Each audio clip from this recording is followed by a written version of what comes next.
Please welcome to the stage the creator of the Game Awards, Jeff Keighley.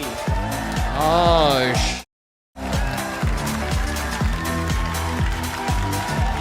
the guy. The dude. That's a nice jacket. Hello, everybody. Welcome to Summer Game Fest 2024. You ready to see some video games? Where'd you get the jacket from, bro? We are so thrilled to be here with you, and this is a showcase of what's next for games live from the YouTube Theater here in LA. Now, if you're watching this show, first of all, welcome. I know everyone around the world is joining us for this special moment. And I know if you watch this show, you don't just play games, you deeply care about this art form and the health of this industry. The good news is that we have a lot of amazing games to show you from creators around the world over the next 2 hours. Sounds good. But let's also face it, this has been a tumultuous and difficult year with company layoffs and studio closures, which have disappointed all of us. But there's also something else happening. Our industry is evolving and changing. And thanks to digital distribution, smaller teams and new creators are finding incredible success. Take a look at this list from Game Discover of the top 10 best-selling new games on Steam so far this year. 2 of them are considered, big company games. That's but awesome. The other 8 come from indie, mid-sized teams, or solo developers. I look at this list, it's pretty cool, right? And I get inspired that new ideas, new teams, and smaller creators can and will break through. It's a reminder to big companies that they have to treat their developers right, because today there are many paths to sustainability and success, and that's what makes this industry so great. And you'll see that reflected in the show today, because over the next 2 hours, we'll have big franchises on stage like Star Wars, Batman, and Harry Potter, but also smaller titles, including a few games made by single individuals and first-time creators that we invite to be part of this show, because we think this platform is important as a way to show you new things that you might not even know about. So when you see a game that piques your interest, please wishlist it, or even better, send it to a friend and get them excited. That's how we together can grow the gaming community. And we are going to do that today over the next 2 hours, as we have a lot of games to show you, plus Day of the Devs directly after with even more indie titles. So should we get to the games? Yeah. All right, it all begins right now. Here's our first announcement. Next. Hey, look, this is a hot dog guy auditioning for the lead and unannounced action game. We see you as more of a sidekick. Oh, sure, I get that a lot, but check out my range. Okay. Rage! Empathy. Oh, hilarity! This guy! Strength! Hey, what game is this anyway? Gorilla? Oh, wow.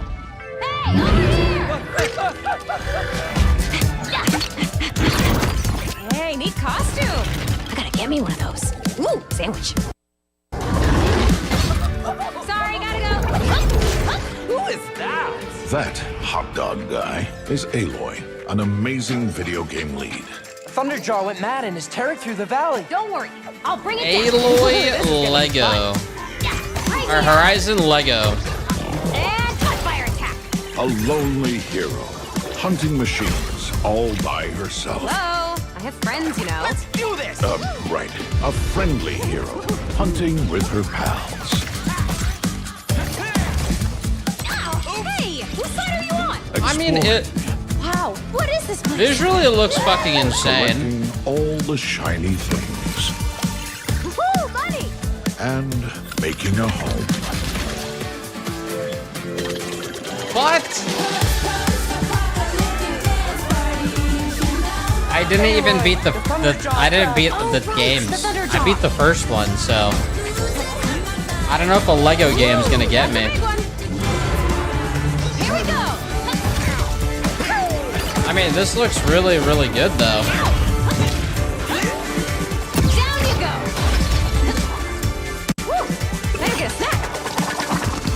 Ooh, you want mustard on that? Ah, is that the button? I'm good.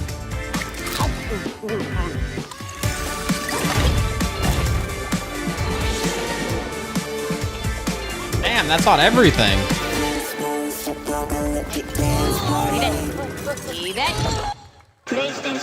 That shit's dropping everywhere. There you go. Wasn't that fun? That was Lego Horizon Adventures, coming out later this year for PlayStation, but also day one on PC and Nintendo Switch. It's a playful, lighthearted story inspired by the world of Horizon, designed with two-player action in mind, supporting couch and online co-op. All right, now we're going to completely shift the tone to the next game from Torn Banner Studios, the developers behind Chivalry 2. Oh, For their next project, they are proud to announce No More Room in Hell 2, the sequel to the 2011 award-winning Source mod. 8 players start separate in the dark, and it's up to you to find your friends and survive with permadeath. Here is the first look. Yo, shit. That's fucking sick.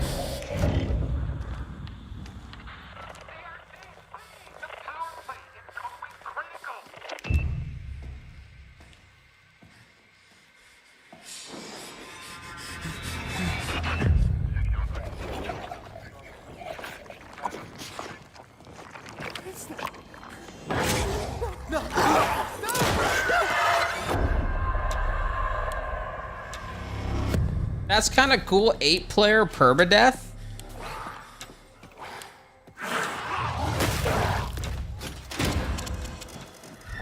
I kind of remember the Half-Life mod.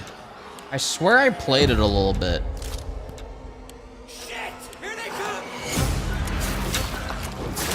Oh, you know that ship combat right there. You know they know how to fucking make that shit go. This looks great. This will be fun.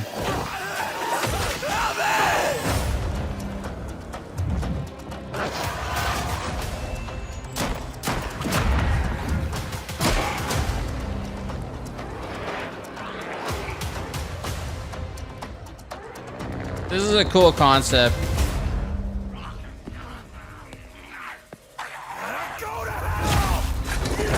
I'm down for that. I'll take this one, guys. First one on the list, mine. Yeah, we need more like coming this Halloween. Looks rough really, zombie really games. All right. Not killing hordes. Next game, please join me in welcoming someone who I've known for over a decade. She's been a huge fan of some of our reveals, like Street Fighter 6 a few years ago, and of course, Final Fantasy 7 Rebirth last year when she was sitting in the audience. Well, this year, she's joining us on stage. We're thrilled to have her with us. Please welcome Curious Joy.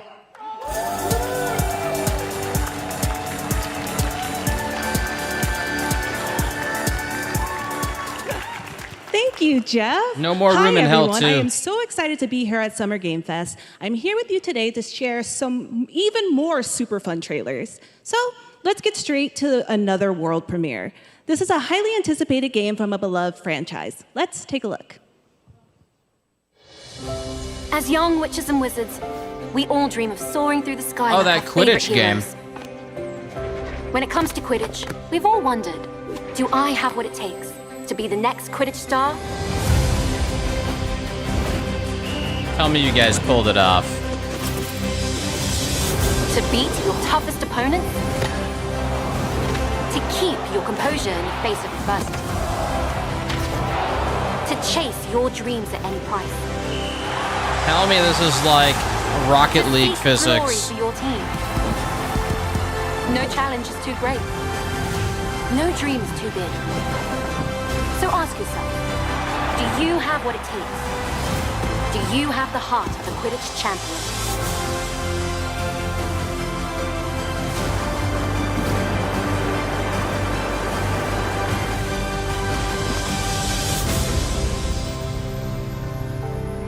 We already kind of knew this was coming out, but I don't know if it's okay, September 3rd.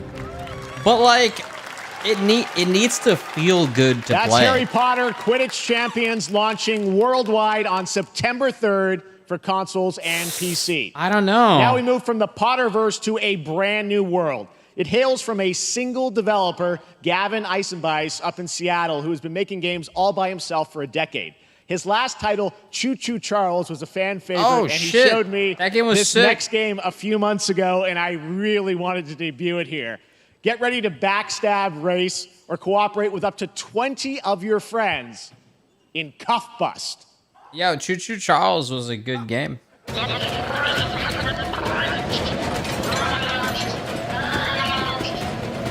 What the hell?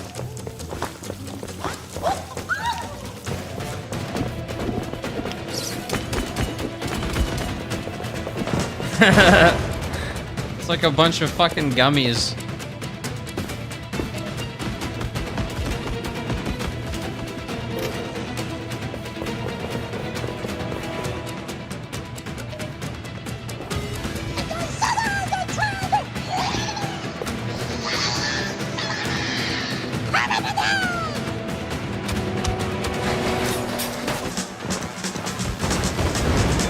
This looks pretty hilarious.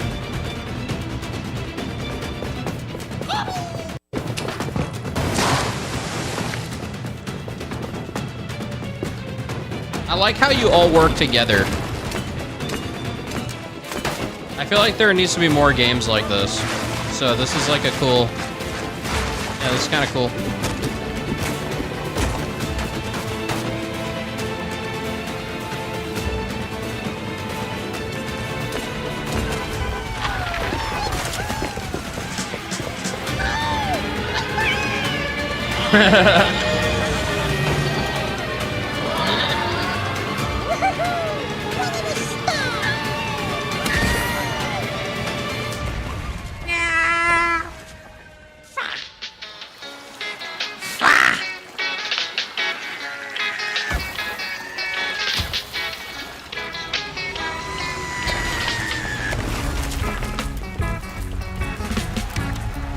What a massive difference from Choo Choo Charles. That's a fun one, right? And remember, that's all made by one person. Congratulations, Gavin. One guy making absolute cinema. All right, next one of this year's most anticipated games is Star Wars Outlaws, coming out on August 30th from Ubisoft and Lucasfilm Games, the first open-world Star Wars game where you live the life of a scoundrel. On Monday at 12 p.m. Pacific, you'll get to see a full gameplay showcase during Ubisoft's Forward event, streaming as part of the continuing Summer Game Fest events. But right now, we've got an exclusive new glimpse at the game, just a small taste of what's to come. I'm still not convinced on this game. I still not there. A friend needs a little something stolen. Let's raise the stakes, shall we?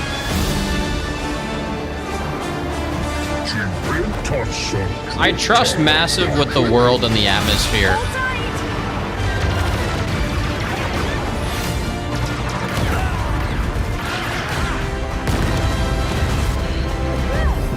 We should get moving.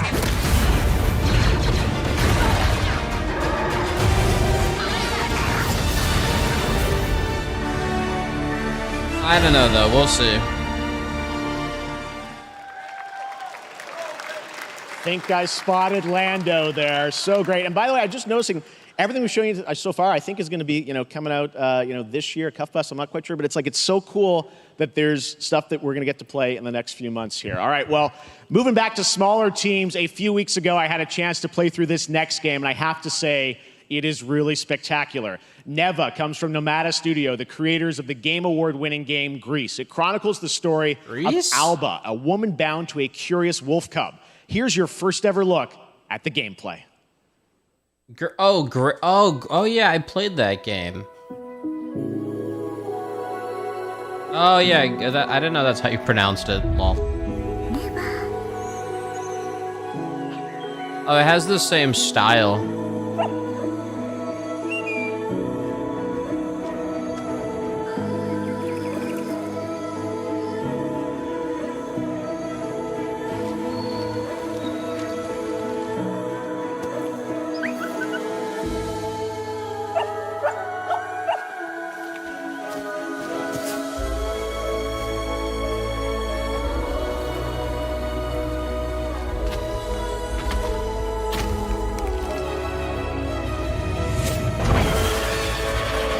It's always amazing how there's so many different types of art styles. Like, in a way, you sometimes feel like you've seen it all. but it's like, nah. And always, motherfuckers always come out of left field with some unique shit. It's amazing.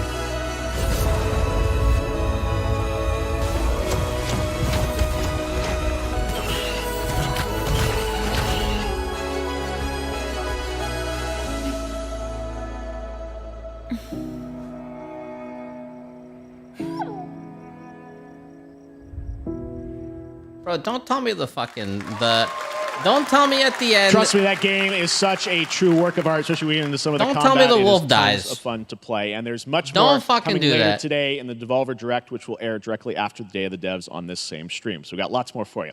All right, next, it's time for our next game announcement.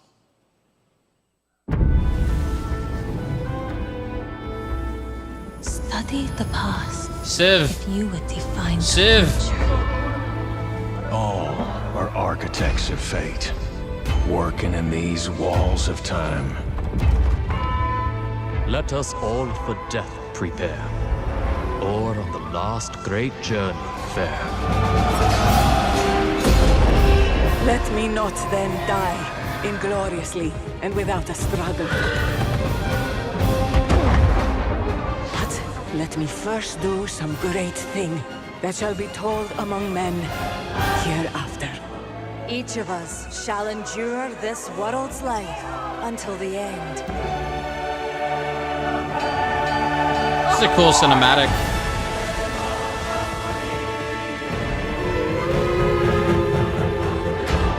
The flow through time is kind of awesome. Your names shall not be lost.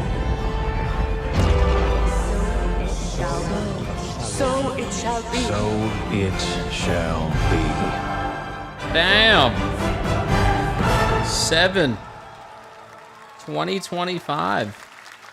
Civ always has really good cinematics. Hello, everyone at Summer Game Fest. Oh my God, it's On behalf actually of the Sid Firaxis Meier. Team, we are thrilled to finally announce that Civilization 7 is coming day and date to PC and consoles next year. I'm in awe of the amazing team that has brought us to this moment, but we also have to thank you, our incredible fans around the world, for your overwhelming support of this franchise for over 30 years. We can't wait to share more, and we hope you'll join us later this summer for the full reveal of Civilization 7. In the meantime, stay civilized. That's kind of cool. I didn't know he was still alive. Oh, Wukong, boys. Most anticipated game of the year for me. Oh shit.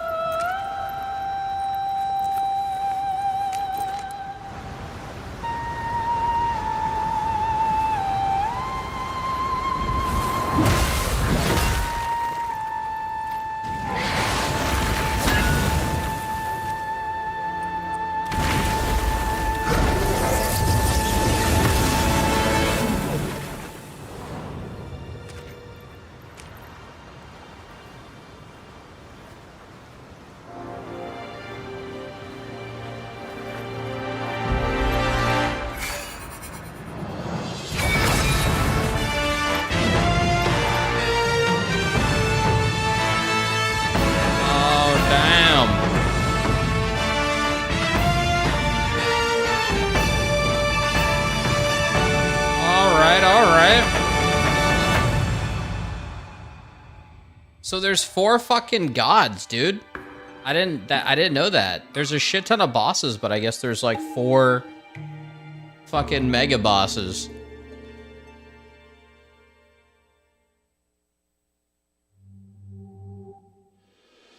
Meta quest? Oh. You know, I'll give it to the quest.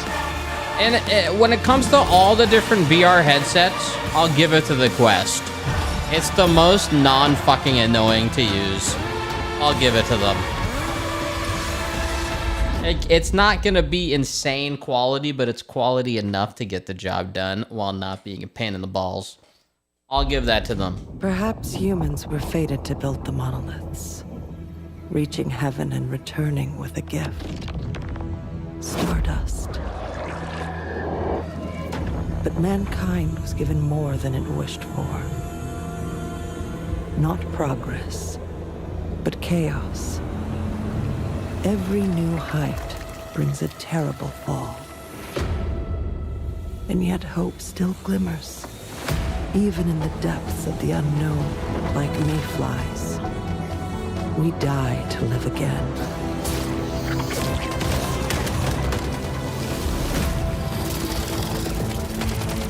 The smallest creatures show the greatest resilience. Wait. Wherever we remain standing, we stand together. What the fuck? That was once human? I thought that was a whole different game, bro. That did not give once human vibes at all. What?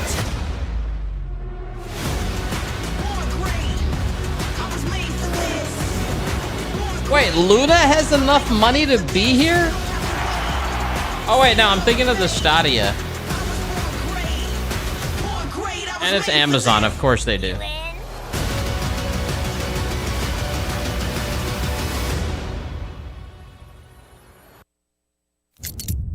Have any of you faced Tyranids before? Only these past 2 days. This game looks so fucking good. The numbers are endless. Yes. I will take you all with me. Yes. Brothers, we fight! For Ultima! Oh, that's gonna be so good.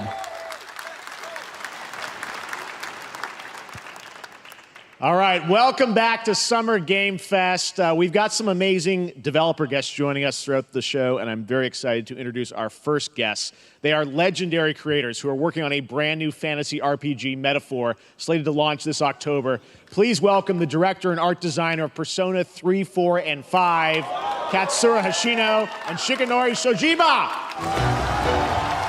Shojima. Metahphor?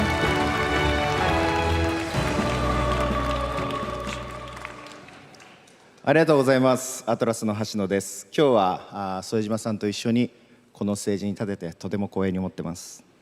Thank you, everybody. It is a pleasure to be here. My name is Hashino, and I am the director of Metahphor. It is a pleasure to be here with Mr. Soejima. このゲームはね、アーキタイプという他のゲームでいうところのジョブですね。その姿に主人公たちが変身して明日の未来のために戦うというとても熱い RPG です。This game is an RPG in which the party members transform into their jobs, which we call archetypes. These archetypes allow you to fight against your enemies. アーキタイプは誰もが持つ不安と向き合うことによって覚醒する力です。すべてのアートワークは力強さとオリジナリティを意識して描いています。その総数は40種類以上にも及び、経験を積ませると一部のアーキタイプは進化することもできます。Archetypes are the embodiment of power born from the will to face your fears and anxieties. Persona's cool. We gave it our all to instill each and every archetype with a feeling of strength and uniqueness in each of their designs. In total, there will be more than 40 types of archetypes available in the game. My list These is getting long. These archetypes can gain experience and even evolve. Some of them can evolve. I already got 4 games on it. メタファーはアトラスの RPG、我々が作ってきた RPG のノウハウをすべて結集させて作っています。とても大きなボリュームのゲームです。Persona is so popular. 今日はこのアーキタイプをテーマにした最新のトレーラーをお持ちしました。ぜひご覧になってください。ありがとうございました。I respect it. So we are pouring it's all just of our not up my acquired alley. expertise into this game to make it as exciting as possible. In fact, we've even brought our latest trailer today, which is centered around the topic of these archetypes. Thank you very much, and we hope you enjoy it. Let's see here. It is said that we all have inherited heroic virtues deep within us. The reality is, we oppress, we fight.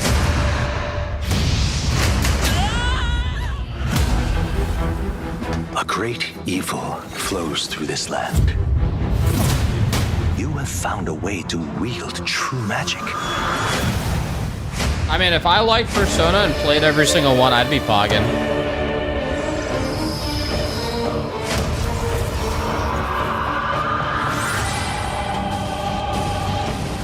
Many more protectors and followers will gather to your side. Remind people that the same powers lie dormant within them. On guard! You must acquire more archetypes and bring them together. How's this? Scour! No holding back!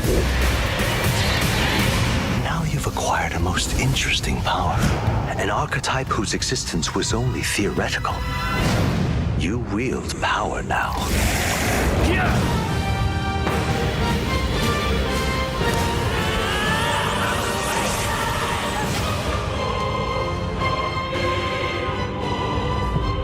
Damn. Sure. Dark and Darker's on Steam now? Lies. They would have announced that at... Such an honor to have Hoshino and Sojima lies. with us on stage. Thank you guys, and for that deep look at the archetypes, such It stunning is? visual designs. Now we're going to jump into the Arkhamverse. Batman Arkham Shadow is a MetaQuest 3 exclusive VR game coming later this year. As Batman, you face a new threat, the mysterious Rat King and his cultish devotees. Here's your first look at the story trailer for Batman Arkham Shadow. Batman Arkham for VR.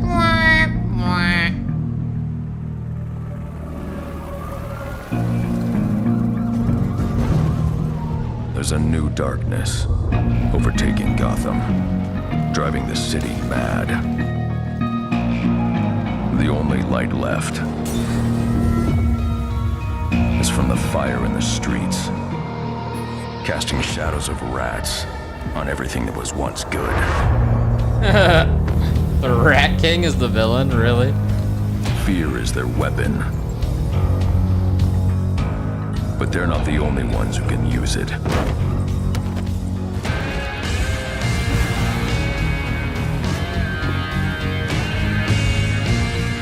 Rat King will stop at nothing to destroy my city. How far will I go to destroy him? Arkham Shadow. Wow.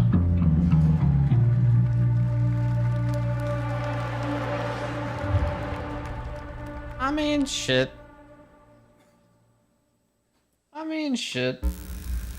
When the bat falls, the rats rise. Nice. The rats rise. I am looking forward to heading back to the Arkhamverse. Now, it is time to update fans on a legendary fighting game franchise. And that includes me. Because I have been a fan of this series ever since one of its first iteration and have been playing each one ever since. So, let's check it out. Street Fighter. Oh, never mind. Oh wait, yes, Street Fighter, never mind.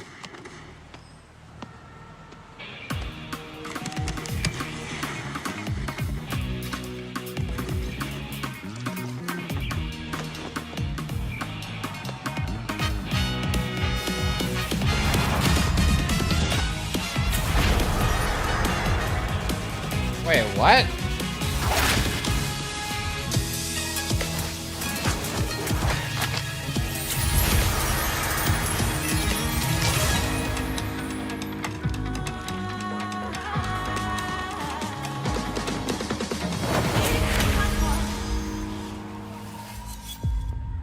Wait, is Street Fighter collabing with King of Fighters? Oh shit, Bison? Finally.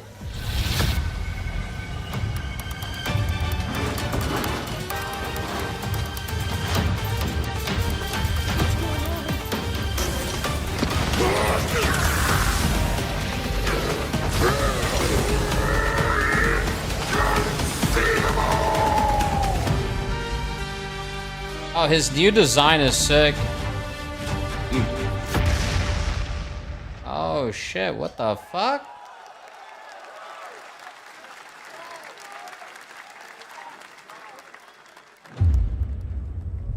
1 year after the Dragon Meteor invasion.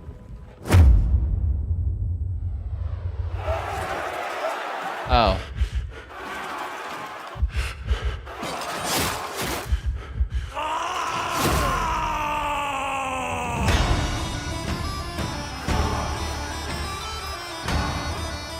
Tears of Metal?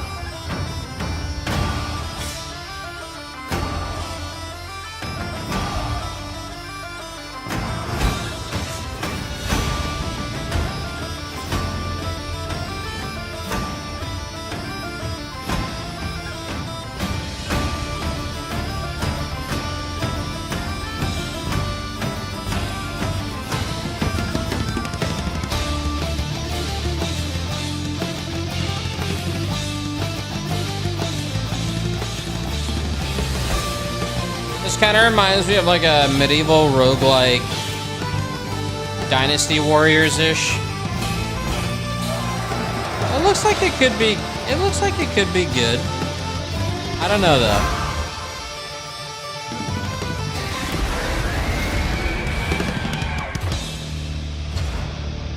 It looks decent. I mean, I'm not losing my fucking mind, but sure.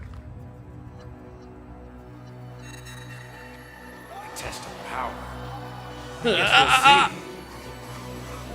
This will be when the true battle begins. When's Budokai coming out?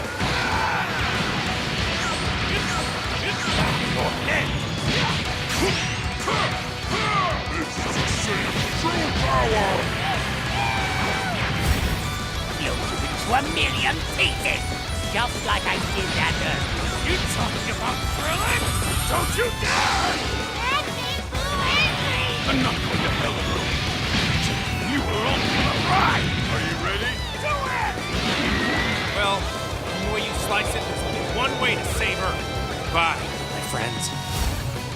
No matter what it takes, I need to rescue Gohan. Goku, wait! What? Never, ever forgive you for this! Now you will suffer my wrath. You are a prison boy! And Cell Saga was so fucking iconic. My turn, yes. Change everything, then. Same with Majin Buu.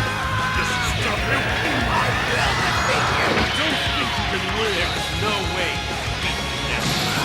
Just watching that shit on Toonami, I mean, it's just crazy. And Frieza, of course, yeah. There you go, Internet. We got your release date for Sparking Zero, October 11th. October 11th. Now we step into the world of Delta Force Hawk Ops, a free-to-play tactical shooter available to play on all platforms. Here's a look at their multiplayer FPS extraction mode. This is the only game that can compete with Battlefield. Maybe. We've got a new mission. Operation Lightning Strike. The situation at Zero Dam is now very serious, with conflicts escalating between Havoc Corps and Asgard. It's time to take action. Objective. Nah, they have Collect and decode the Mando Brick, located at the tourist center at the southeast region. We need to utilize terrain for stealth insertion. Execute swiftly. No, they have a bunch of game modes in this game. I didn't know they had an extractor too. Looks like someone beat us to it. We need to pick up the pace. Rita, clean the balcony. On your mark. These devs wanted to fly me out to try the game, but I'm going in. I was like, I'm good.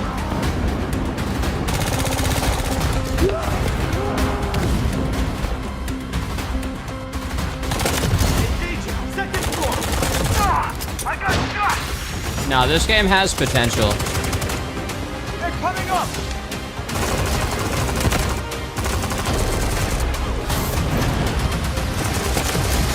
Oh yeah, I forgot there's fucking... Prepare for decoding. There's abilities in this game. That's all for mission briefing. The drill is over. Forgot about that. Operation commences. Good luck.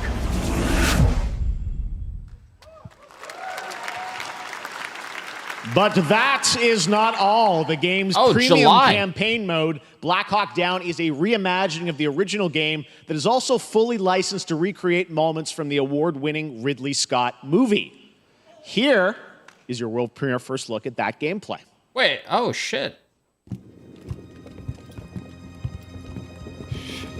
Yeah, this game has a campaign and extractor and like a 100-man servers. This game has a bunch of shit.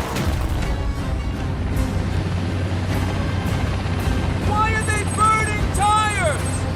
RPG! Hold on! All units prepared for landing. 2 teams, 1 foot. Clear.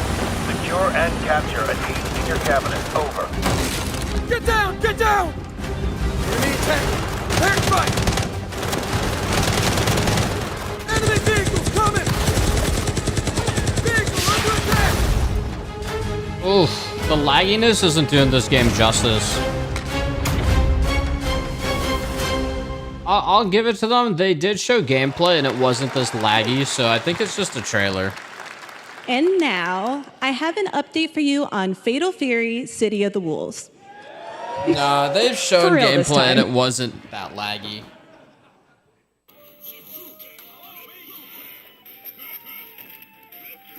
Fatal Frame?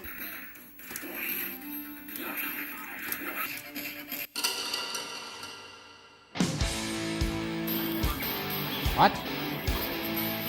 Oh, Fatal Fury. Oh, I was gonna say.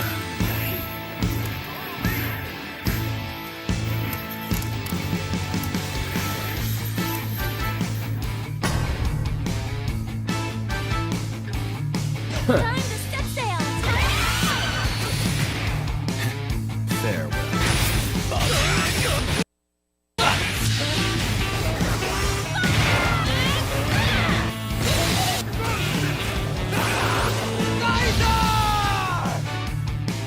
Now? Like right now?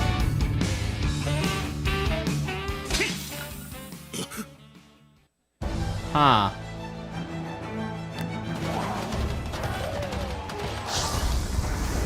The fuck? A Vision Atmos trailer?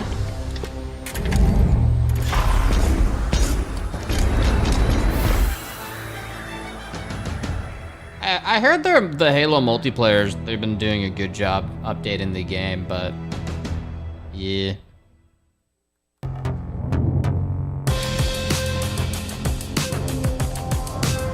Wait, no? I thought they were. What?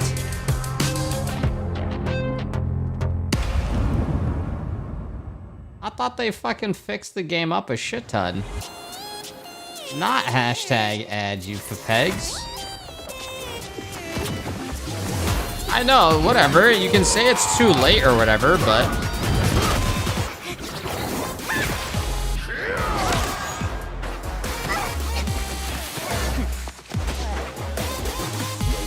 You have to play the game to acknowledge them improving it, and especially if the community agrees. AKA the people who actually play it.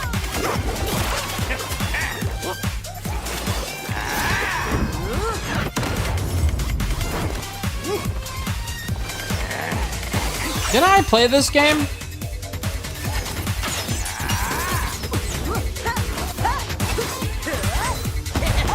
I remember that guy. It's like Battle Raid. Oh yeah. This actually was kind of fun. Water balloon! Lots can make that for ya.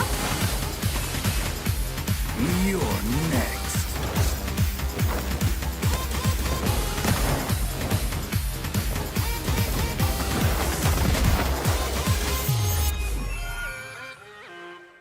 Oh, okay, it's fish coming out, huh?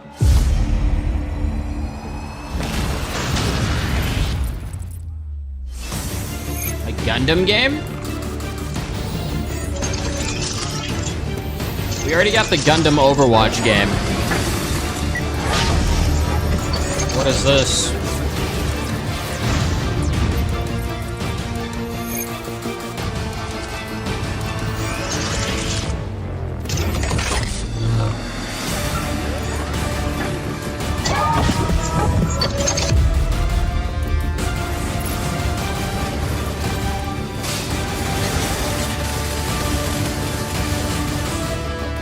Wait a minute.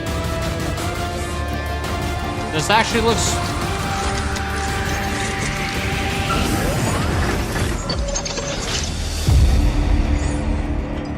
Oh, it's online? Mecha Break? That actually looked kind of good. We're back here at Summer Game Fest, and that was a look at Mecha Break with its immersive aerial and ground combat with lightning fast I would try that maneuvers. shit. Next, Jason Blum and his Blumhouse banner have become synonymous with incredible horror films over the years. Blumhouse games? Like Get Out, Megan, and last year's Five Nights at Freddy's. Well, now Blumhouse is entering the video game world in a big way. That's kind of sick.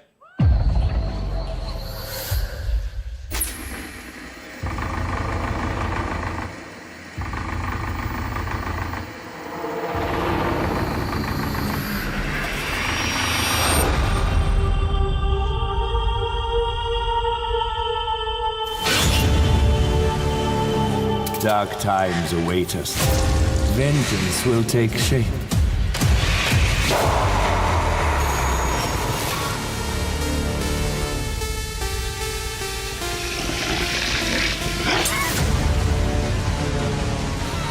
Oh shit, oh, they're making multiple games. I cannot sleep. I cannot sleep. I must not sleep. I am terrified to sleep. That's kind of awesome. And I am scared to death to stay awake. Don't worry, Viv. If any ghosts actually show up, Oh, I played this one. Amy? I'll save you, no matter what. This one was Just go decent. home. It was okay. Amy! The local police department asked me to help with a case. Why would they need a game designer? Should have some developer mode.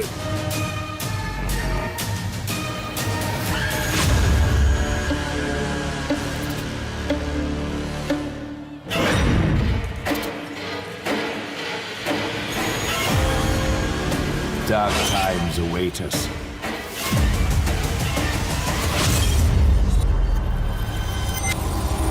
Wow.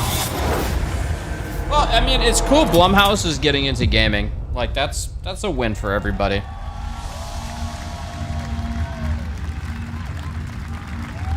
I need more cool, scary games.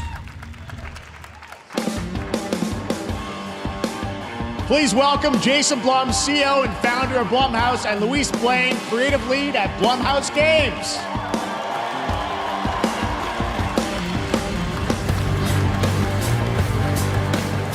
Nah, some of the Blumhouse movies are great, hey guys, too. So we got ourselves a full slate there. That's incredible. So Jason, tell us a bit about why did you want to get into games like this? What are we doing? Well, we've been very, very busy. I'm very happy to be here. Thank you for having us. Thank you guys all. Great to hear the fans out there. You'll all be very happy to know we're working at this very minute on the sequel of Five Nights at Freddy's. It's coming. Don't worry. Anyway, horror is, to my great relief, getting more and more popular. Our movies are working. It's working on streaming. It's working in live events. And we wanted to try and take our approach to movies and apply it to games. And that's what you see here. We're gonna do independent games. We're gonna look for creators and give them a platform and encourage these creators to be weird and subversive and find the most effed up, scariest things they can and put them into really cool games. Well, they look great. It's a really diverse, cool slate. Luis, tell us a bit about, we saw a bunch of games there. What can you tell us about kind of the overall lineup of games? Well, as you just saw from our slate, our horror games are a lot like Blumhouse movies. They come in many different flavors of fear, which means there's a horror game for everyone. So maybe you're a fan of nostalgic 90s experiences with a bit of a twist, intense first-person shooters, or maybe, Jeff, you just want some bonus murder in your otherwise very cozy farming sim. I think, you know, we as horror fans, we know that there are so many different subgenres to explore. And our independent development partners, they feel the same and they're just as excited, which means we've got psychological nightmares, we have supernatural scares, we have cosmic horror. And our team has worked really hard to work with global, creative, talented partners. And that means for us that we really want to, as we're working in indie projects, which means that we can take risks. You know, we can be flexible, and really we can push the limits of what's possible in scary storytelling, and we're so excited. Yeah, no, it looks awesome, all the stuff you have there. And I know, you know, we'll get into when games are coming out, but some of these are coming soon, Jason, right? We got a good slate. Well, yeah, we're on nerves, PC and console, whatever, and, shit happens. Yeah, we wanted to start with not just one. I think these people but we stand wanted on to start with a stages few often. games. So you want to tell us about those? Yeah, so Fear the Spotlight is our first release coming later this year, and it really hits our mission statement. It's an amazing 90s horror experience. It's got great characters, a compelling narrative. It's also super creepy, and I think people will be big fans of it, even if you're not normally into horror. And quickly, actually, Fear the Spotlight is getting its first trailer as part of the Day of the Dev showcase, so stay tuned after the show. Directly after. Awesome. Well, I know this is just the start, so we'll probably be seeing you in future years with more from Blumhouse Games. But guys, what do you think of the slate? Pretty amazing, right? What these guys are pulling off. Jason, Luis, thanks so much for being here on Summer Games. Thank you, guys. All right. And now here's the world premiere of a brand new Power Rangers game with a retro feel. Power Rangers.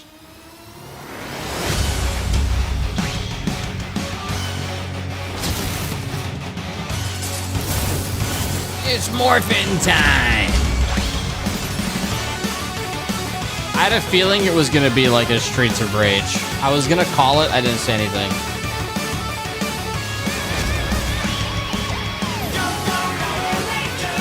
I had a fucking feeling.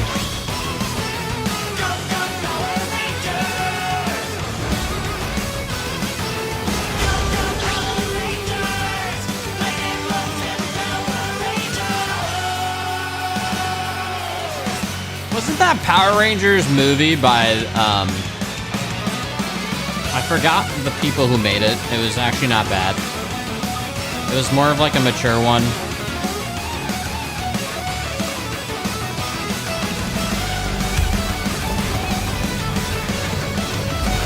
You guys know what I'm talking about. There was that one, I forgot the name of it.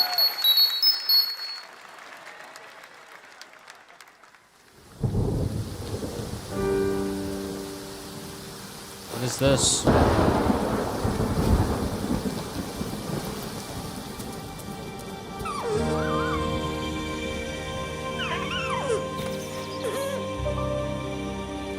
Lifeline Game Studio?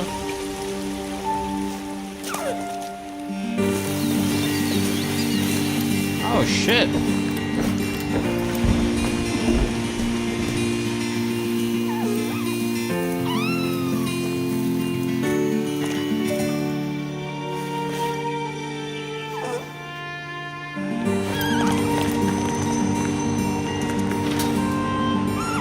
If this is like a little nightmares inside, that's kind of cool.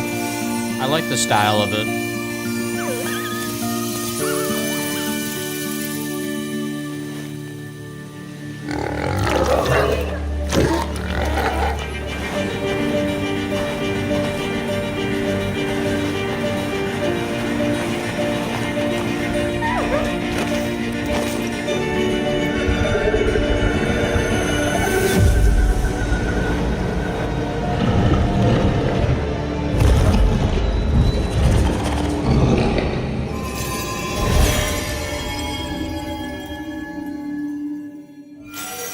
Oh shit, he grew up. Deer and Boy? Yeah, that looked kind of cool, man. I would totally play that game. I hope it's kind of like an Inside. Beautiful game, Dear and Boy, which comes from first-time developer Jason Houdet in Paris, who started that project alone in 2020 during the pandemic and now has a team of 8 helping him realize his vision with financial aid from the French government. And games like that are why we do this show, giving first-time developers a chance to show you what they're working on. That's kind of next, sick. after a long wait, Kingdom Come Deliverance 2 is arriving later this year. The This is a first-person open-world action RPG from Warhorse Studios. Here is a brand new look. The best laid plans of men. Hopefully this one's more polished. Man proposes, but God disposes. And then boots you right in the balls. These 2 young fellas, I need to find them. One's a smart-ass smith, and the other's a blue-blooded fledgling. You behave like a spoilt brat. How dare you speak? Gentlemen, praise be to our Lord Jesus Christ. Our Father, there are many sinners in this world. But in the end, we all face your judgment. Damn, the animations look way better. But lacked the courage to do. The last time I ran away, I lost everything. I'm never gonna run from that fucker again. Kiss our asses! God, is this retribution for my sins? To the task!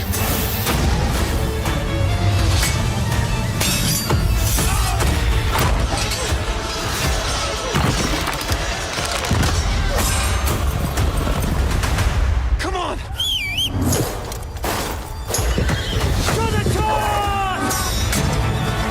This will be sick to play. To the fucking task. The first one was still... The first one had its flaws, but it was just like a game that was needed. Just like a good medieval RPG Next, like that. we step into the dark mind of Silent Hill creator Keiichiro Toyama-san. Back in 2021, we announced his new game, Slitterhead, I did at the finish Game it. Awards. You weren't Now, here, motherfucker. We're giving you a look at the gameplay I from have his Von independent Proof. Tokyo-based studio.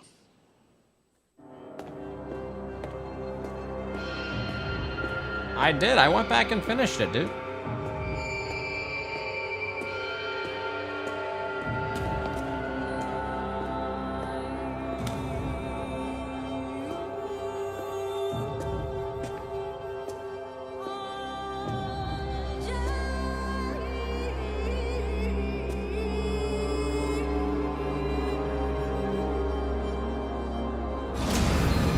Oh, God.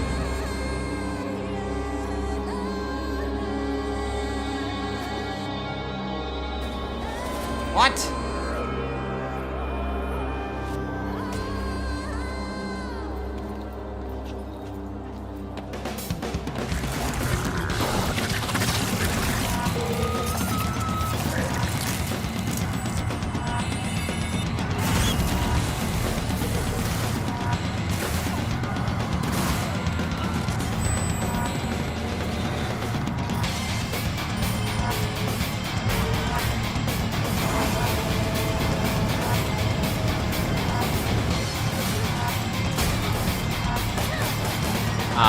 I wasn't expecting that.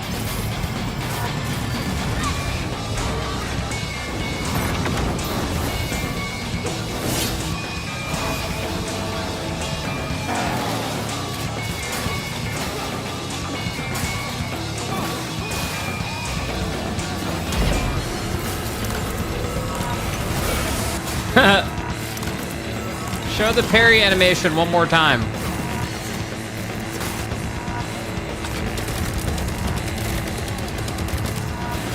Thank you. Oh, fuck, his arm. Oh, shit, it's back. Do it again.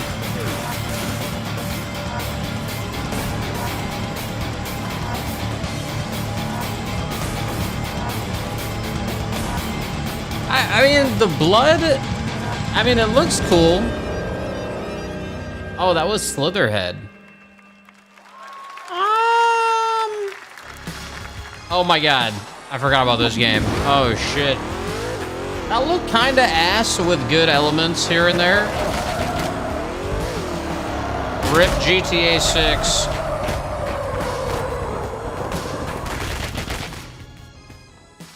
That's what I call a dramatic entrance. Oh shit, There's voice a reason acted? why I'm called Killer Bean.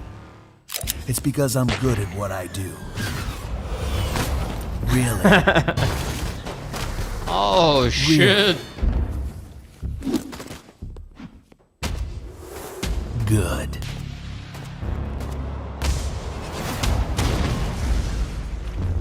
I used to be an assassin for the Shadow Agency. An international organization powerful enough to shape the world. Until they lied to me and tried to kill me. Now, I'm gonna destroy them. You're the gosh darn idiot who wants to take down the Shadow Agency! Well, it is sure nice to meet you. Before you die...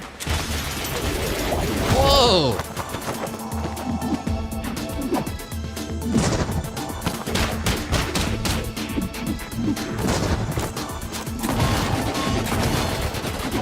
This game looks insane.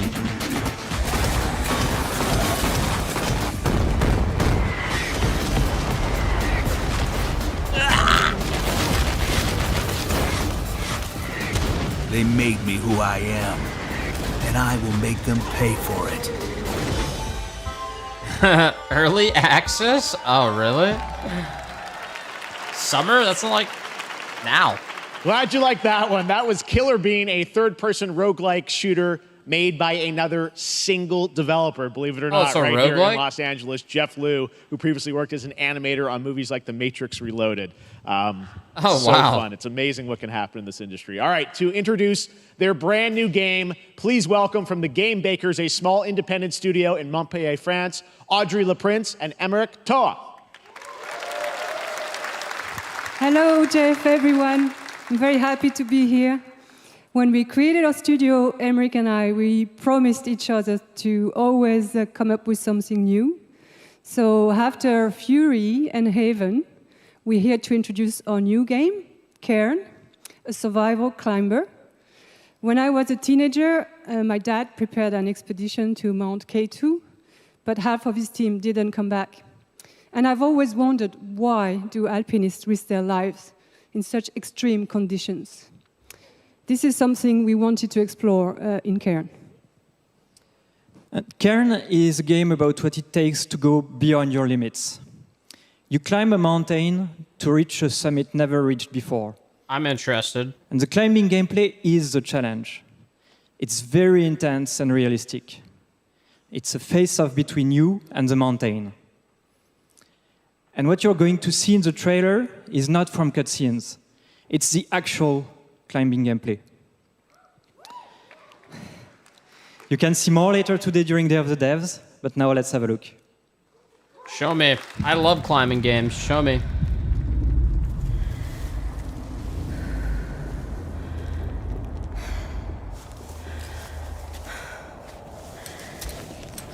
I wasn't expecting this style, but okay.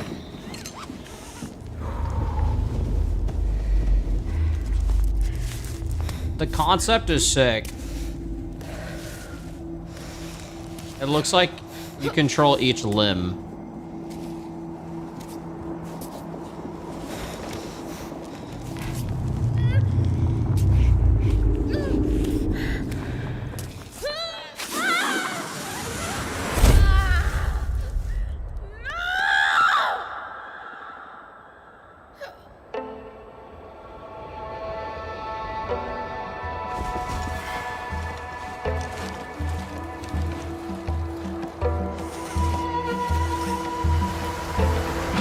Yeah, I didn't know it was gonna be like an anime-ish style, but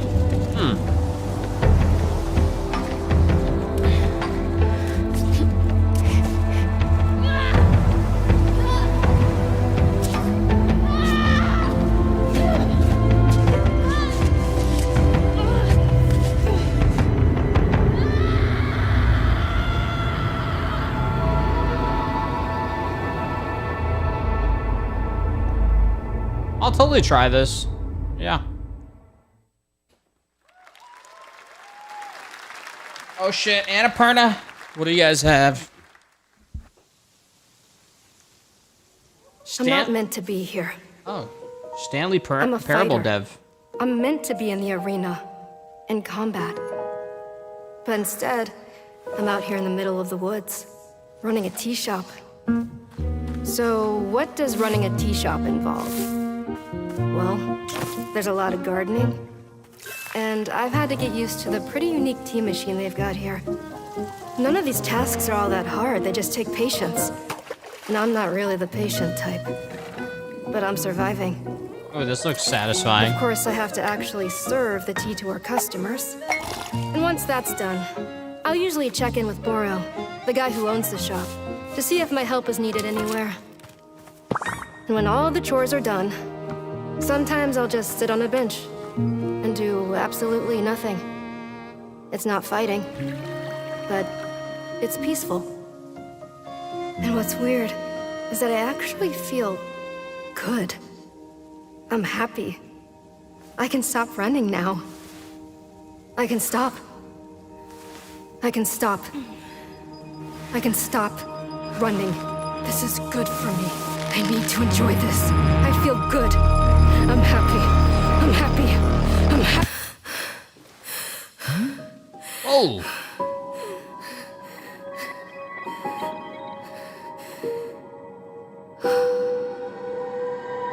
WanderStop. That was kind of a...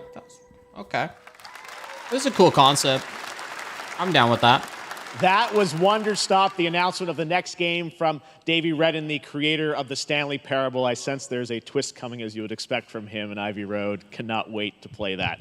All right, now here's a look at the story trailer for Unknown 9 Awakening, a narrative action-adventure game that tells the story of Haruna, a young woman born with the ability to venture into the Fold, a dimension that overlaps our own.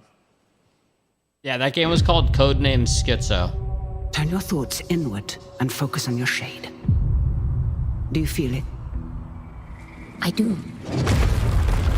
Your progress is impressive lately, Haruna. These are incredible. They called themselves the Sahin. 9 among them were chosen and shielded from death. The Unknown 9. Does this have anything to do with why Vincent is here? Humanity has lived for eons at the mercy of the 9. It's time we took control of our own destiny.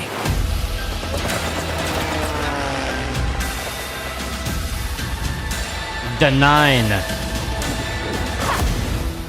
Why are you so interested in Vincent, anyhow? He killed someone I loved. Remember stepping.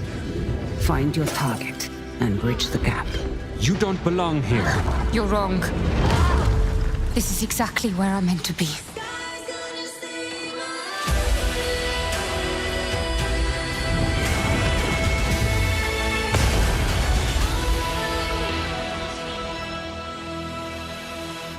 The Fold is a strange place. Vincent found something down there.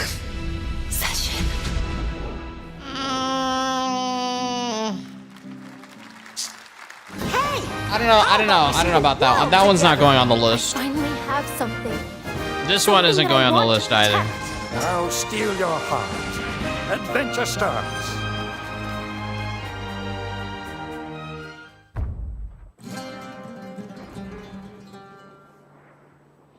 Bro, this game has so many ads that it's like, do they spend any money on actually developing the fucking game?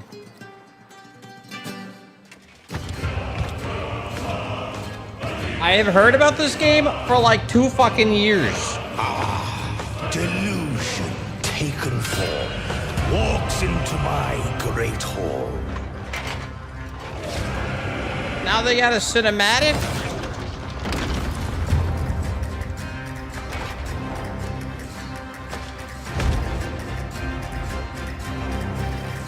Feel honored to fight a legend.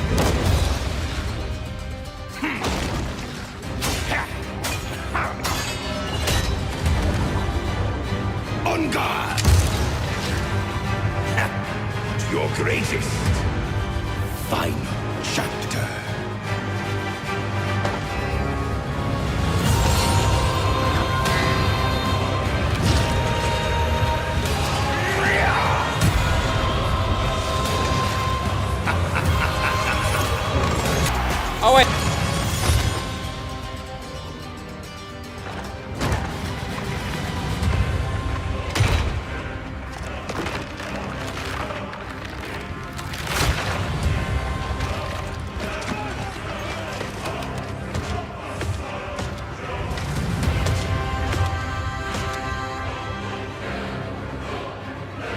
I mean, the taking of the masks is a cool concept, but I've seen the game, and it just looks like a okay Souls-like. You know, it kind of reminds me of like a Mortal Skin. What the fuck was that game called? All right, we're back here live for more Summer Game Fest. The First Descendant, powered by Unreal Engine 5, is a next-gen looter shooter with dynamic cooperative gameplay, including a grappling hook mechanic. It is finally set for release, and we're very happy here to debut the new trailer and the reveal of the release date. I played this game a long time ago. It was very, very janky. But it was over like a year and a half ago. I'm surprised the game's not out yet.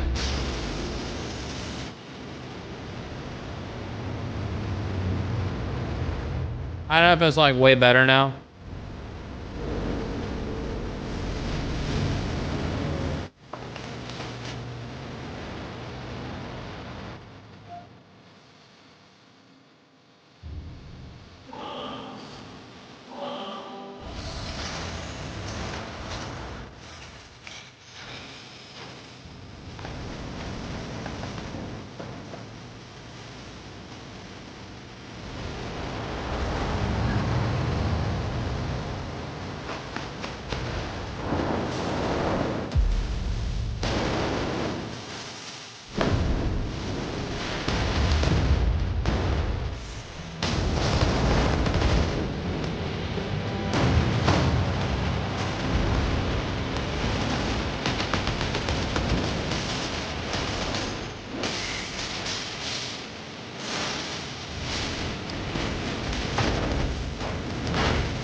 The music is so good. Well, I mean, it's an extremely iconic song.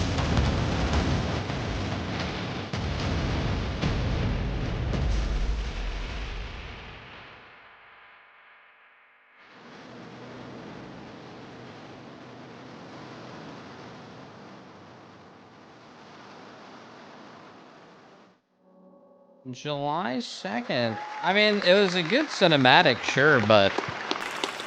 That looks awesome. The First Descendant will be available across PlayStation, Xbox, and Steam. Wishlist it now and prepare for the release on July 2nd. And now, please welcome two developers whose hit indie game, Among Us, took the world by storm in a couple of game awards. From Outersloth, here are Victoria Tran and Forrest Willard.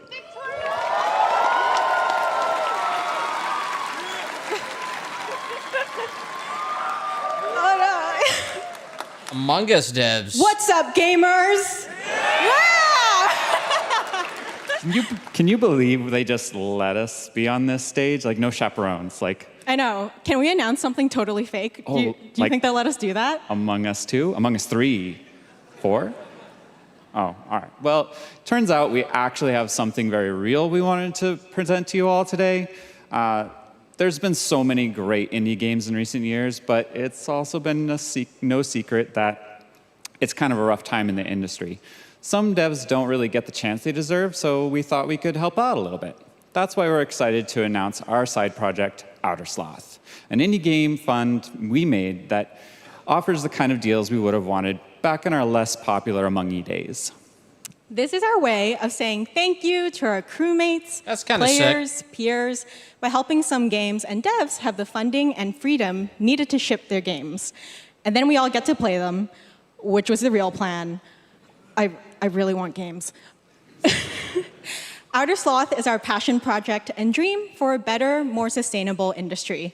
We are really excited and incredibly nervous to reveal it here and show you the current lineup of games we've managed to fund because of you. And don't worry, Jeff, it has your favorite, a ton of world premieres. Enjoy! That's pretty sick. Especially seeing, like, Among Us's, who the devs were and then how they become successful.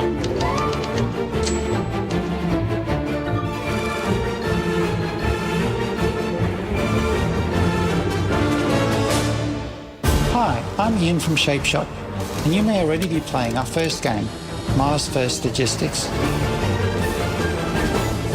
We're Trinket Studios, creators of Battle Chef Brigade, and this is our card battler RPG, Battle Suit Aces. We are Studio NE%, and we're making the Marsfield Archives, a game about building and exploring connections. Hi, we're Midnight Munches. We just released a demo for one-button bosses, or boss rush game, with a single button to press and a ton of bosses to beat. Hey, I'm Husband, game director at Huscrofts, and this is Rogue Eclipse, our epic spaceflight action roguelike, where you'll have to customize and master your starfighter, take on merciless armadas, and vanquish a fleet of colossal super destroyers. And we do have one more game that's very early in development. Hi, I'm Eka, creative director of Outer Loop Games, makers of Thirsty Suitors and Falcon Age.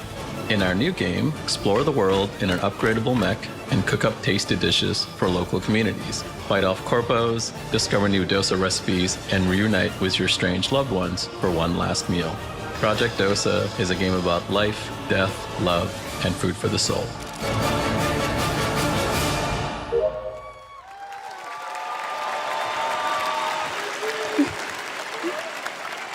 Thanks, Victoria and Forrest. Those all look fantastic, and I cannot wait to play them. But all of those amazing indie games aren't the only thing coming out of Outersloth. Did you know that there's going to be an Among Us TV show? Sounds like you did. Making a TV yes, show? There's going to be an Among Us TV show. Check out this sneak peek. What the fuck? There's gonna be like 6 seasons.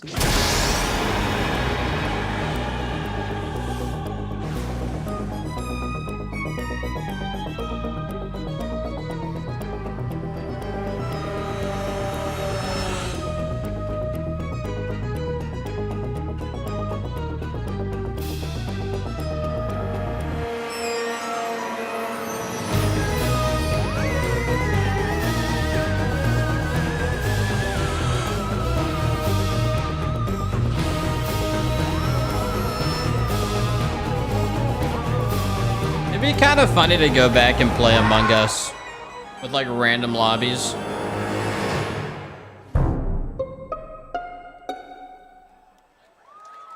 Just like randomly. Trust me, you don't. Up next, we have Sonic X Shadow Generations. Wait, really? A definitive greatest hit collection of 3D and 2D levels from Sonic and Shadow's history. Now it's time for a glimpse of Shadow's brand new powers and gameplay from a standalone Sonic campaign. fans are down bad. As well as the official release date announcement. Sonic fans are the most down bad fucking IP community.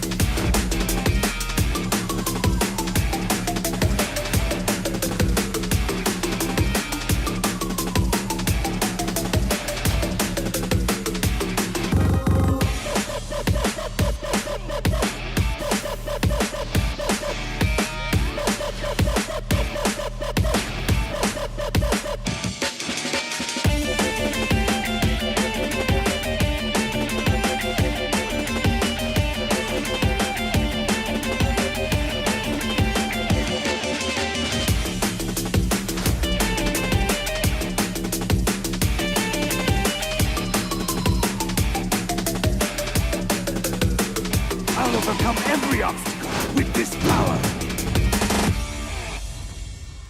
They just need to take the Xbox Sonic game and just like fucking go ham with that shit. The Year of Shadow, right? A movie coming in December too. Exciting stuff. All right. In the upcoming online survival game Dune Awakening from Funcom, there is one small decision that unleashed a chain of events which set the stage for the story the player will experience. Let's find out for the first time what that is. I hope they pull this game off. I'm still skeptical. The only peace I find is a future that never happened.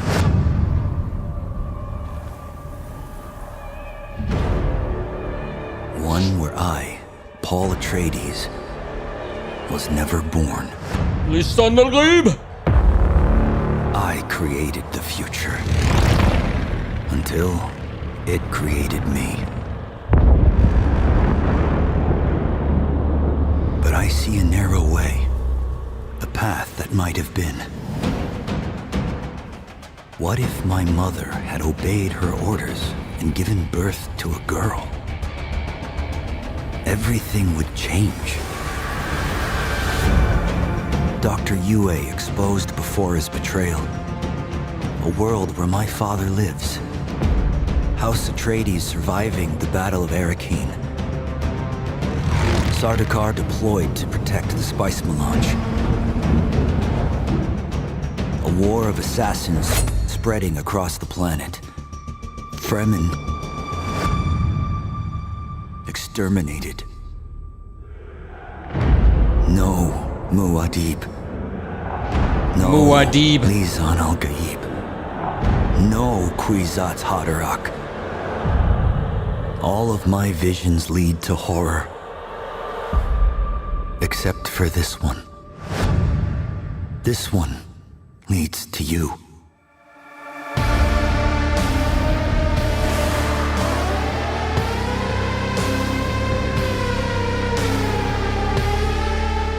This game's got the funding to make these More like a Dune shit ton of Awakening marketing. coming at Gamescom ONL in August. Now it is time to see the announcement of another new game. But I hope they pull from the a gameplay brand off. New development studio. Lightspeed Studios. They've shown some gameplay already.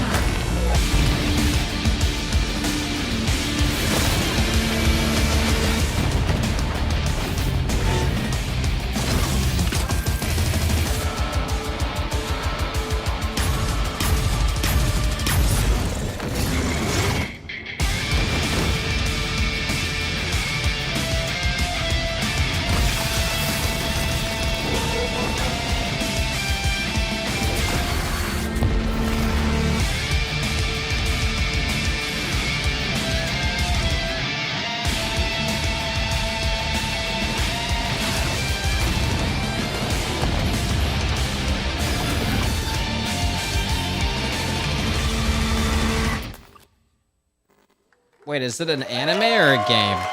To tell us more about Battle Aces and show you the gameplay, here's David Kim from Uncapped Games. Thanks, Jeff.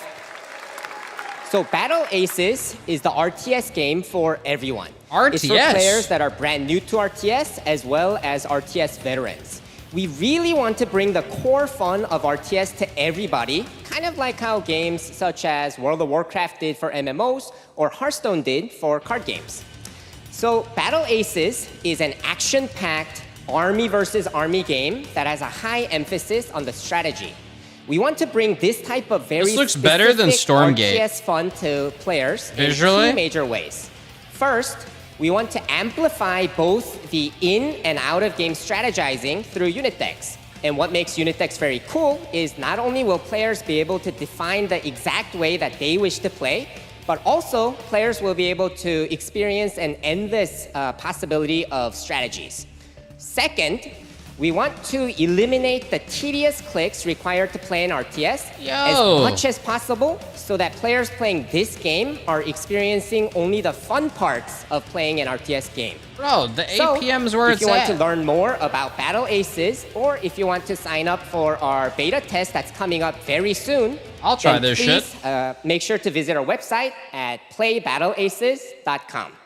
Thank you.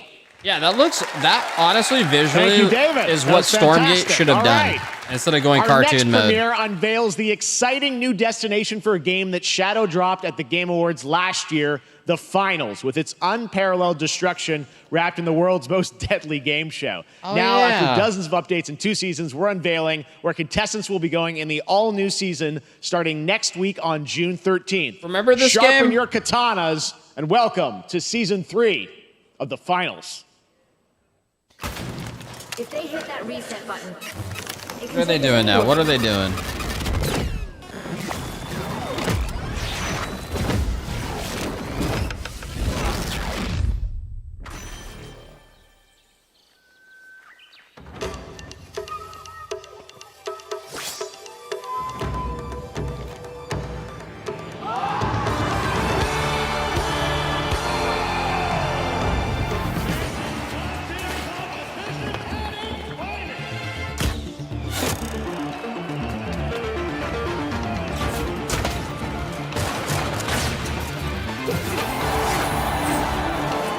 Interesting.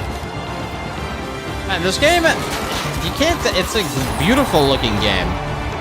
The destruction is like world class. But the gameplay loop. The finals in Kyoto. All right. Please welcome multiple Game Awards winner and a dazzling Game Awards performer, if I do say so myself, Sam Lake from Remedy. Oh shit, Max Payne remake. Not Alan Wake 2 DLC.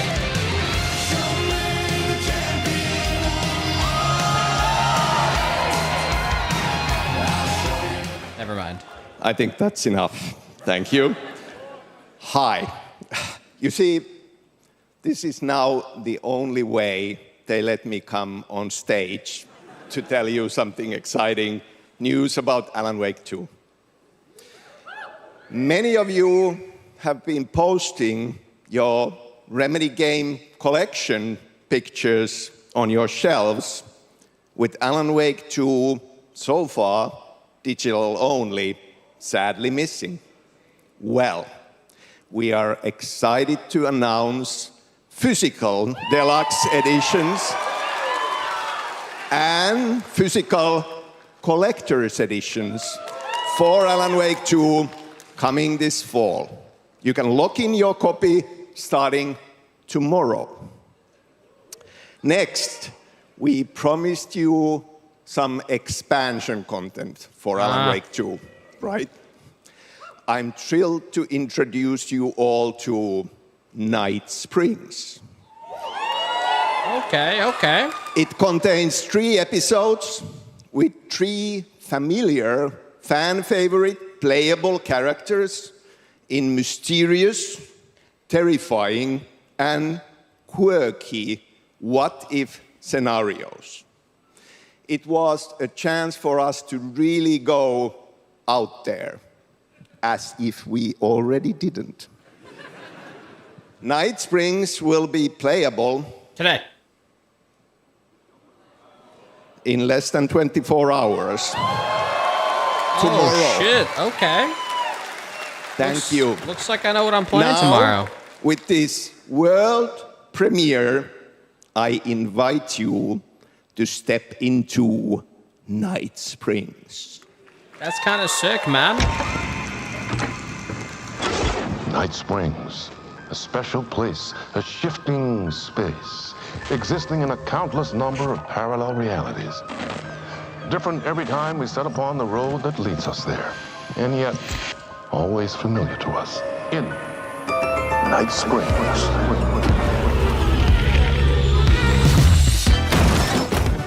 I'm in danger. Please, my #1 fan. You're the only one who can save me. And I will come back for you, my love. And cut. Sean, I'm really happy. This is gonna get strange. I was the only one who could save the writer and the very soul of literature.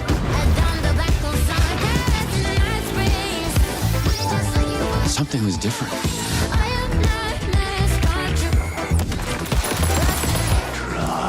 That's cool how the control main characters in it. I have a shotgun. Well, I gotta... Wait, that's a real shotgun?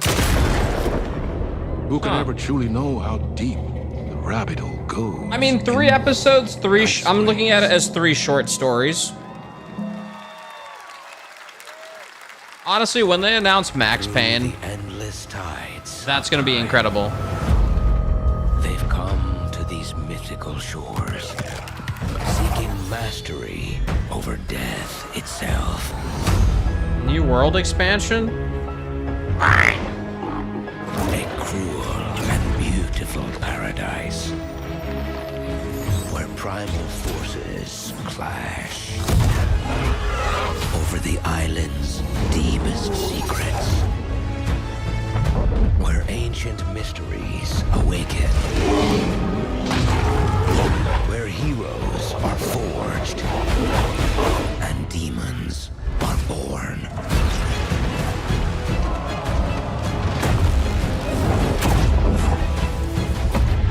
This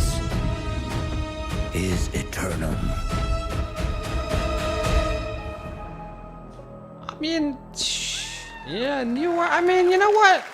They're still coming out with expansions for the game.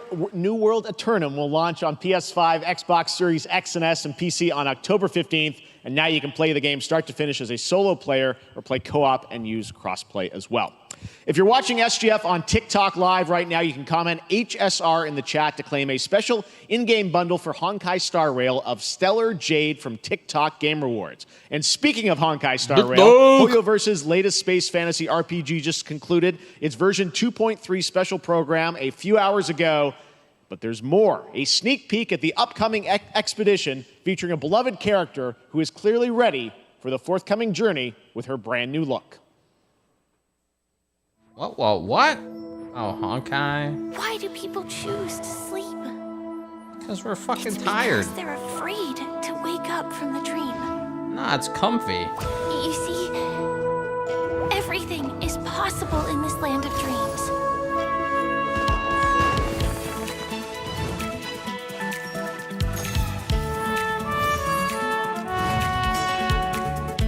Nightmarish past will disperse and fade away like bubbles in water, and the future that you don't want to face will never come.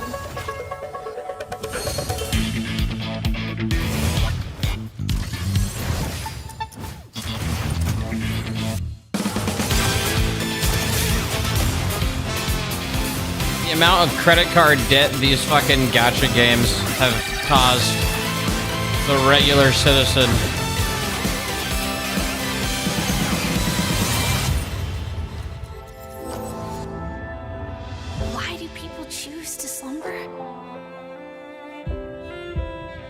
Because in the end, we will wake from our dreams.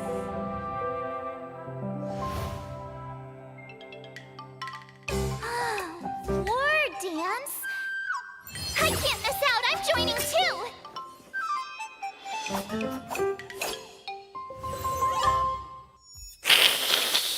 Oof! Oh shit, Dark and Darker's back.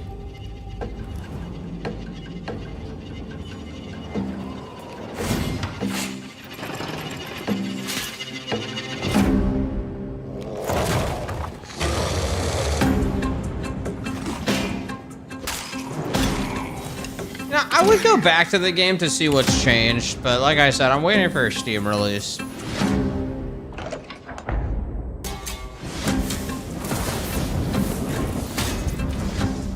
I wonder if you can still solo well or you still get your ass kicked.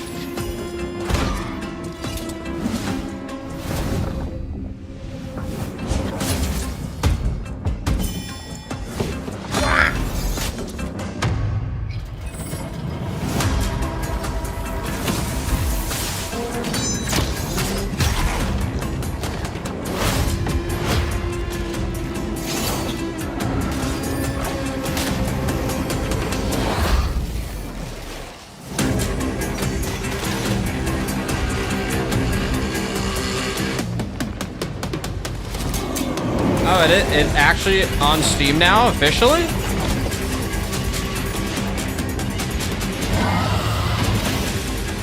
Oh shit, that must have happened today.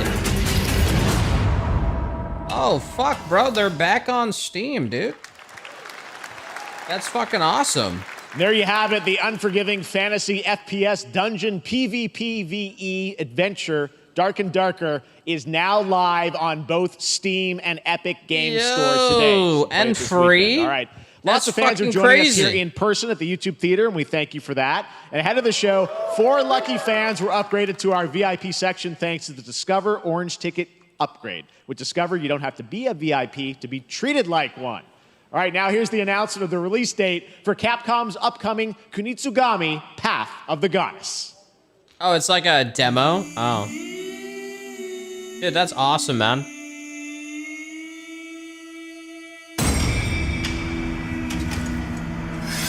Oh yeah, remember when they showed this game? This game was a very unique art style that kind of hurts your eyes.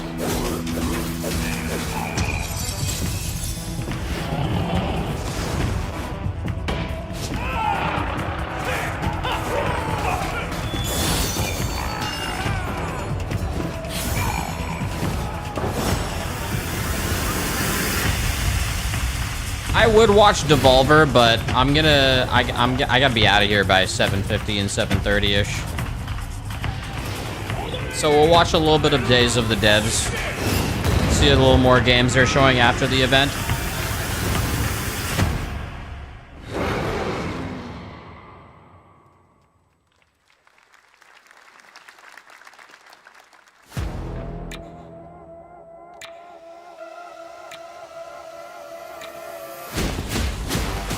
Old Lirik would have stayed? Yeah, I mean, if I didn't have a kid to take care of, sure. I mean, I could just leave the stream on.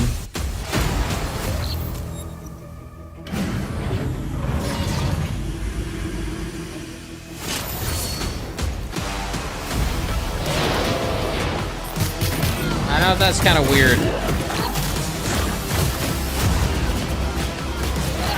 Oh yeah, this game looks like it's gonna be worth hitting up.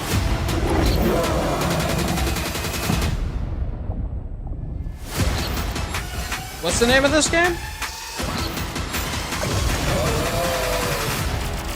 Oh yeah, Hyperlight Breaker. Yeah. The first one was very different. Well, you's a cutie little corgi, don't you know? Well, you's a naughty little corgi, don't you know? Well, you's a happy little corgi, don't you know? Well, you's a gutsy, feisty puppy, and you know that it ain't easy, don't you know? Oh my God, stealth. Well, you's a cutie little corgi, don't you know? Well, you's a fluffy little kitty. It'd be insane if they made it free to play. Well, you's a crazy party animal, don't you know? Well, all the crazy party animals. What? They added this fucking what? Wait, hold on. What was that? What the hell? It's gonna be. Those were two sick game modes at the end. We know you may have heard the stories about the fine people here at MCorp, so we wanted to take this time to dispel any of these completely unfounded rumors and allegations and reassure you that things here at MCorp and the city of San Vansterdam have never been better. Things are going great here. We have absolutely nothing to hide from the citizens. Everybody here at MCorp loves this town. We think this town rules. Why would we hurt a town that rules? I can't stop thinking about how you're saying we're selling the city for scraps. That makes me sick. That makes my whole family sick to their stomachs. My wife hasn't been on the toilet for weeks because of what you're saying about what MCorp's doing to this town, all those lies.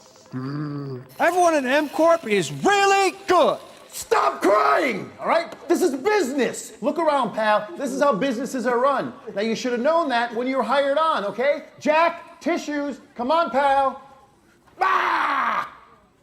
Come on, faster. Let's get those moving. That's not about this. That's a father and son. That's actually a home issue. We love it here at MCorp. And we God, that guy. are not going anywhere. We'll be here a long time.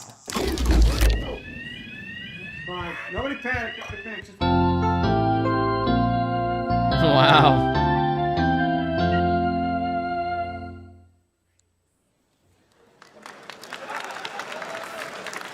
All right, welcome back to Summer Game Fest, and now let's head to Sam Vansterdam for a new look at Skate from EA. Hey, Jeff, how you doing, bud? He's back. Oh, crap. Some really bad stuff's happening out there. They're gonna need a lot of help cleaning that up. That's bad.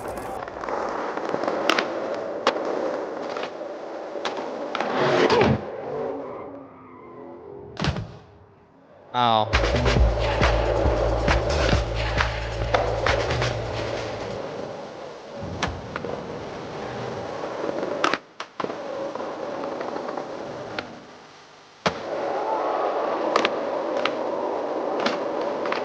Seems like there's a shit ton of players that can be on the screen.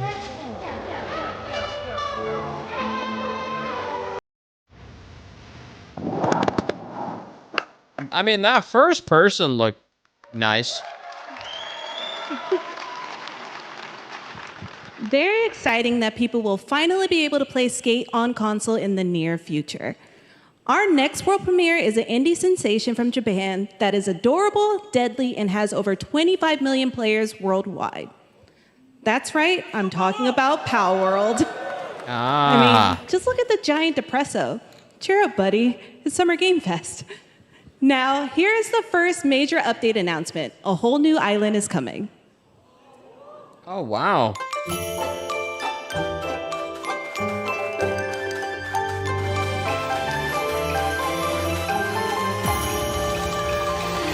Sakurajima!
I don't think I'll go back to this game, but the game was definitely a surprise of how good it actually was. Congrats to Palworld on the new update. Next up, we've got a big announcement from Valorant. Here's Andy Ho and Anar Gilfison from the Valorant dev team. Guys.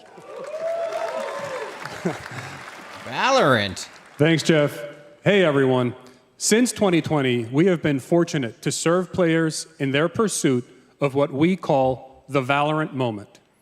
The big plays and clutches you make while all eyes are on you.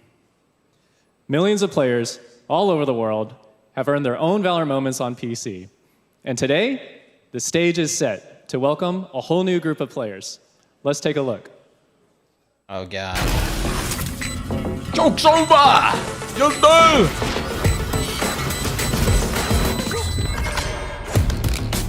Target down.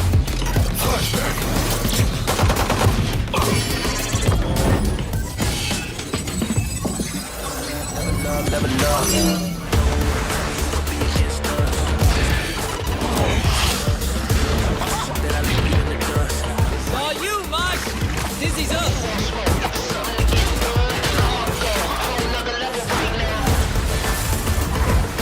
This way!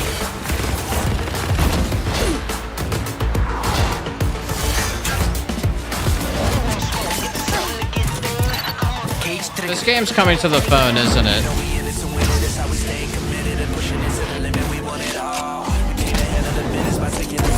Because this is just your typical gameplay.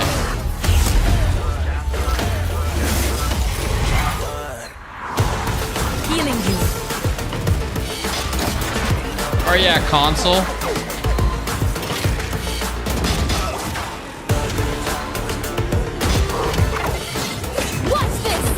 I can't imagine playing this on console. It would be like playing Counter-Strike on console. But whatever.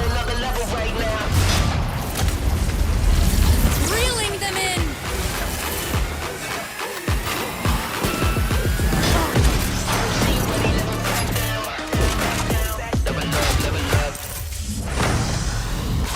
No one can hold that breath forever.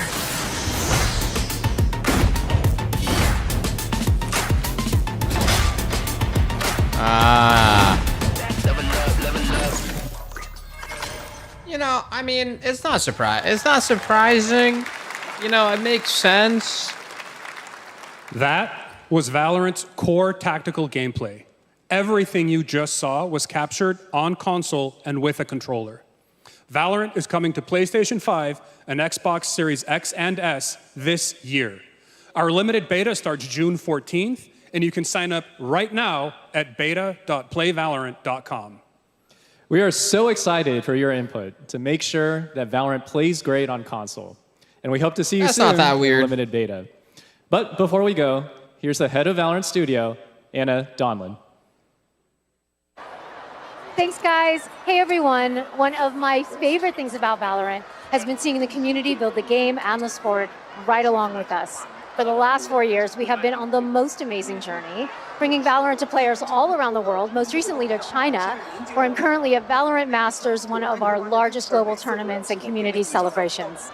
Seeing the community evolve as new players bring their passion and expression to Valorant has been the biggest joy of the ride so far. And now we are ready and so excited to welcome a whole new group of players onto new platforms. We hope you'll join us, and we can't wait to see where you take us next.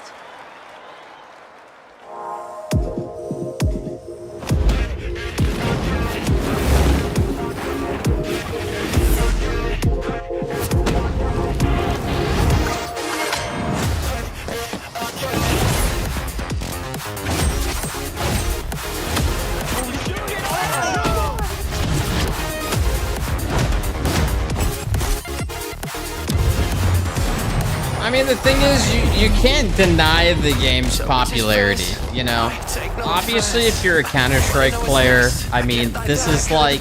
It's like McDonald's and fucking Burger King, you know?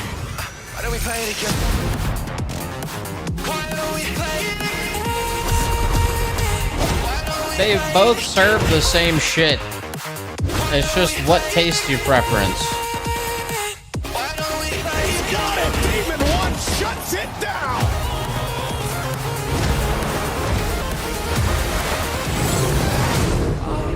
Are you crazy? No, I'm not.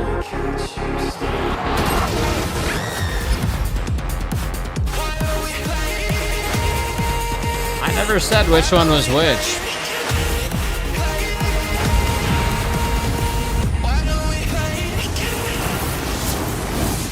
Valorant's more fun to watch. Yeah, I think it depends. You know, Counter-Strike's still way more boomer. The boomers carry Counter-Strike. Exciting to have Riot on console with Valorant. Thanks to the team at Riot for sharing that with us here at SGF. Our next announcement is a big deal from our friends at DoorDash. 5 weeks of deals with Summer of Dash Pass. Sign up for Dash Pass now for $0 delivery fees and get 50% off your next I'd rather play order. Counter-Strike. Same. Now, here in the audience, we've got a guy but I'm not who is denying Valorant's co-streaming success. our shows, Jeong, who is also an amazing voice actor, who's been in countless games such as Like a Dragon and God of War Ragnarok. Well, next week, Jeong is going to be voicing a character in a movie, Inside Out 2, where he plays a fictional video game character, Lance Slashblade. And we've got your exclusive first look. Check this out. Welcome to your eternal fate. Lance Slashblade? But he's a video game character. Why is he here? Yeah, I always thought Riley had a secret crush on him. I never saw the appeal. I long to be a hero, but darkness haunts my past. I'm in 100%. We were all banished here, deemed unfit, worthless. Don't you dare say that! You do not deserve to be thrown away! 1 second, Lance. Don't you remember his power move? I'm coming for you, Riley! Oh, yeah? What's this? Come on! No one is totally worthless. But I am a warrior cursed with a feeble attack. Insane power Make your move. curse your gift. Shield yourself, my friends, for I shall set you all free!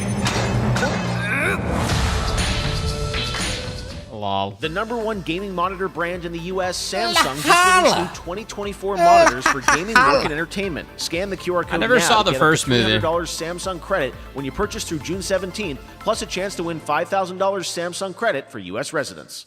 Summer Game Fest 2024! Look at all of you cooped up watching video game announcements. And yes, Chicken does look a lot like Kang-Joh. And today, Chicken is excited to share a new game that Chicken and Chicken's buddies are in called Squad Busters. You fight monsters, collect lots of shiny things, and chicken has a big role. That's all that matters. And here is our big ad. Squad up. I mean, cock-a-doodle-doo. Wow. What's going on? Who are you? Look at your phone. Was that fucking Chris Hemsworth? We're here to make your life more fun. I'm fine. I drink right out of the carton. I don't think you know the definition of fun. Come on, get up. I am butt naked from the waist down, so... Get out of the f***ing bed, dude. Get out of the bed. All right. Tell me about yourself. I think I'm an excellent candidate for the job because... Your sword play, tell me about Bro, he got like 30 million for this commercial. Easily. Clash of Clans has the grasp on every mother. Okay, I'm just a lumberjack. I don't think you're qualified to be an accountant, so. Which is why you'll have the job. The amount of money this fucking game has generated. That came from. Oh, I hope not. They're probably past the billion. Squad activity. You can definitely. Yeah, just relax your bowels, your mind. We're bringing out a different story. This time I'm mistaken for handing you a hardware breaking. I've been wrong. I've been down. Hey, look at these clowns. You call this a squad? Pathetic. Pasta. Jinx. Jinx. Jinx. Jinx. No, you Jinx. You supposed to be a lumberjack?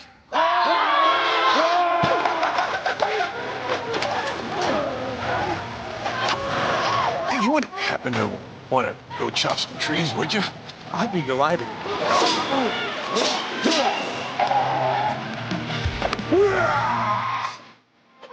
Wow. I think our job here is done. Where are you going? You can't leave. Hey, we ain't never leaving you. Good boy. Here. That came from inside me.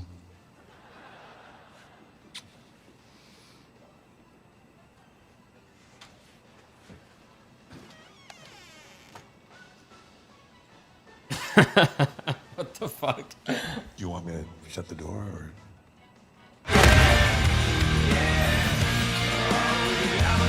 Yo, that guy's always... Will Arnett's always funny, because he always reminds me of from Arrested Development. All right, please join me in welcoming to the SGF stage Monster Hunter series producer, Mr. Ryozo Tujimoto! Ryozo-san! はい、サンキュージェン。今日はですね、モンスターハンターワイルズの、最新の映像を持ってまいりました。今回ですね、はですね、後半にですね、完全新規で、今回初お披露目の大型のモンスターも出てきてますので、そちらも注目していただけたらと思います。Thank you, Jeff. Hello, everyone. We've prepared a very special trailer today for Summer Game Fest. I want everyone to be on the lookout for a very mysterious large monster near the end of the trailer, as it's an important monster within the game. はい、本作ではですね、没入感とアクション、こちらの融合を目指して開発を進めております。モンスターハンターワイルズは2025年にプレイステーション5、I know what he's saying, guys. Xbox The translator's for you. XS、そして PC で同時発売となります。また、今回はですね、プラットフォームの垣根を越えて一緒に遊ぶことができますので、そちらも楽しんでいただけたらと思っています。As you'll see, we're working to deliver a gaming experience that merges immersion and action. I hope players look forward to playing with their friends across different platforms when the game launches simultaneously in 2025 on PlayStation 5, Xbox Series X and S, and PC. はい、最後になりますが、8月に行われるゲームズコンのオープニングナイトライブ、こちらの方でも新しい映像を持っていきますので、皆さん楽しみにしていただけたらと思っております。またですね、ゲームズコンではですね、初のプレイヤブルのできるような形で出展も考えておりますので、そちらもぜひ楽しみにしていただけたらと思っています。Lastly, there will be a new trailer for Monster Hunter Wilds at Opening Night Live at Gamescom in August. And our first public hands-on playable demo of Monster Hunter Wilds will also debut at Gamescom. Thank you. All right. Is this the same trailer, I wonder? Let's see.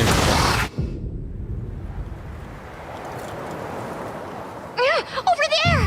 Oh, they still have the cats in the game? Different trailer.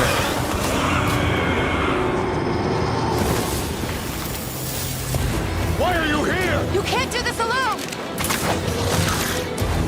We need to shake them off! Follow me! Yeah! Here it comes!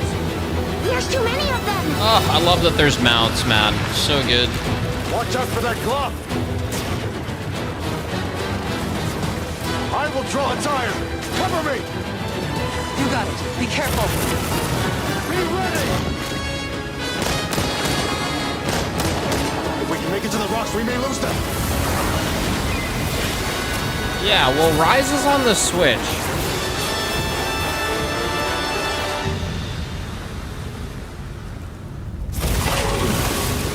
As I feared, it picked up our scent. I'll handle it. Oh, it's on PC too? You Oh, find well. someplace safe. Thank you. God damn it, chat. Isn't this the sequel to Worlds, basically? That's what I fucking mean. There's a reason Rise was on the Switch first. That's what I mean by there's fucking mounts now, alright?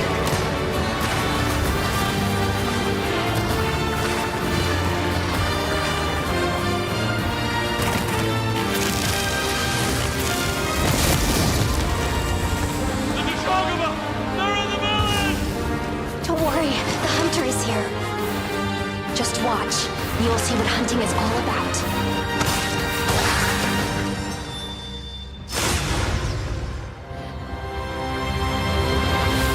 No, that will be fun. I mean, Monster Hunter World was my first actual dive into Monster Hunter. Thank you, Ryosa-san. We will see you at Gamescom in August. Now, during last year's PlayStation Showcase, the game Phantom Blade Zero from S-Game wowed us all with its blazing fast combat and stylish art. Well, I'm honored to share with you the brand new trailer for the game featuring all real gameplay. Here's our final game of the show, Phantom Blade Zero. Wait, I thought Mafia devs were here. I guess not. Whatever.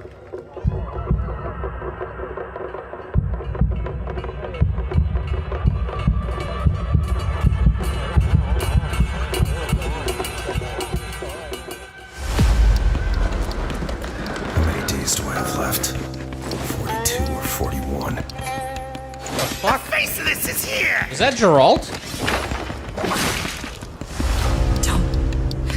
Don't go up there. Turn back. Oh my god. Too late.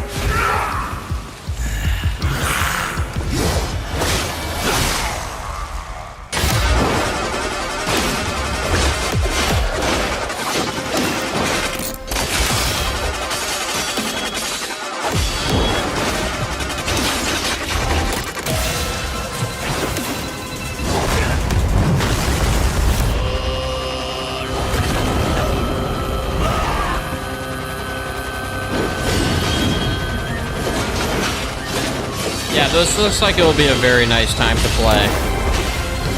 Yes. Yes, I'm down. I'll take this one, boys. You guys can have the Lego Horizon game.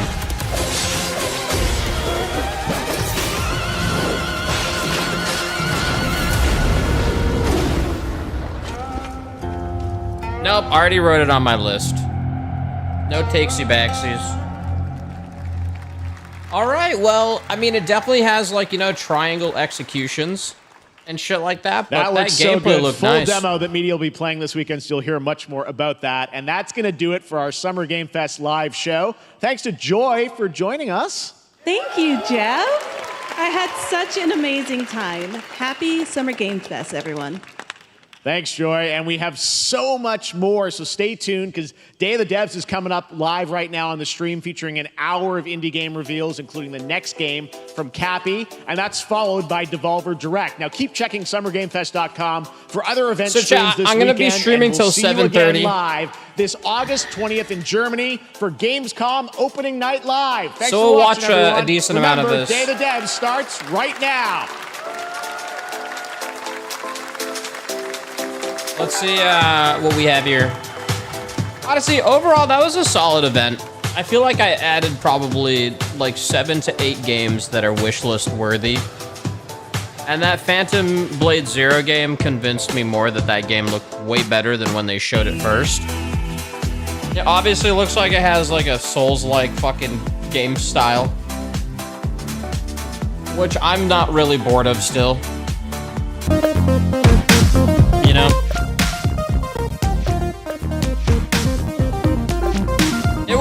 It wasn't like, holy fuck, I need a little more. But it still looked like satisfying to play. I really like, I like the style they're going with it, though.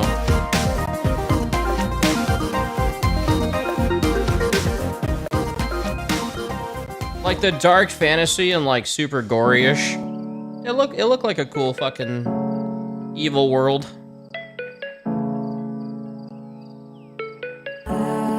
I think quality-wise, something tells me Wukong is going to be way more polished looking, though, but I don't know. We'll play them both.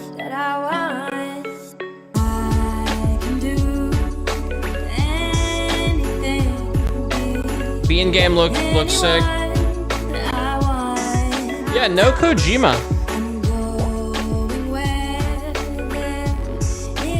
So this is Day of the Devs, it's indie games, and then Devolver Digital. I could leave the stream on, it's kind of weird, but I could.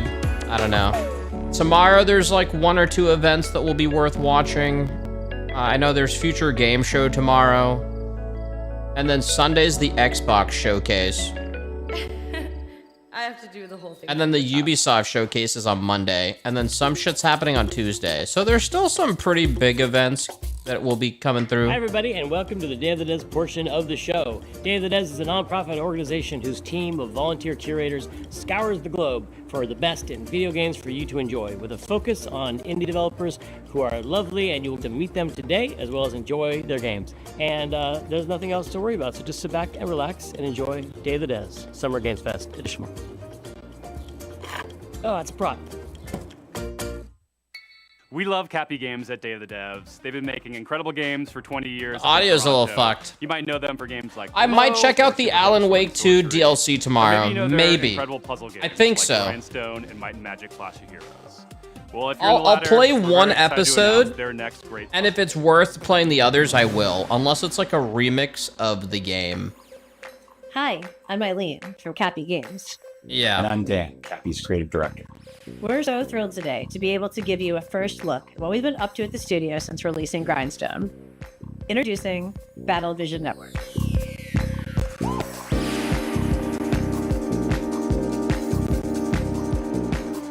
Chat, the audio's kind of fucked, right? I might switch over to their direct feed. Color matching puzzle gameplay with deep turn-based tactics to test players in fast-paced online. Anyone have a link to their direct shit? Color matching puzzle gameplay with deep turn-based tactics to test players in fast-paced online battles. I don't know. Overall, it was a good presentation. There was some good shit.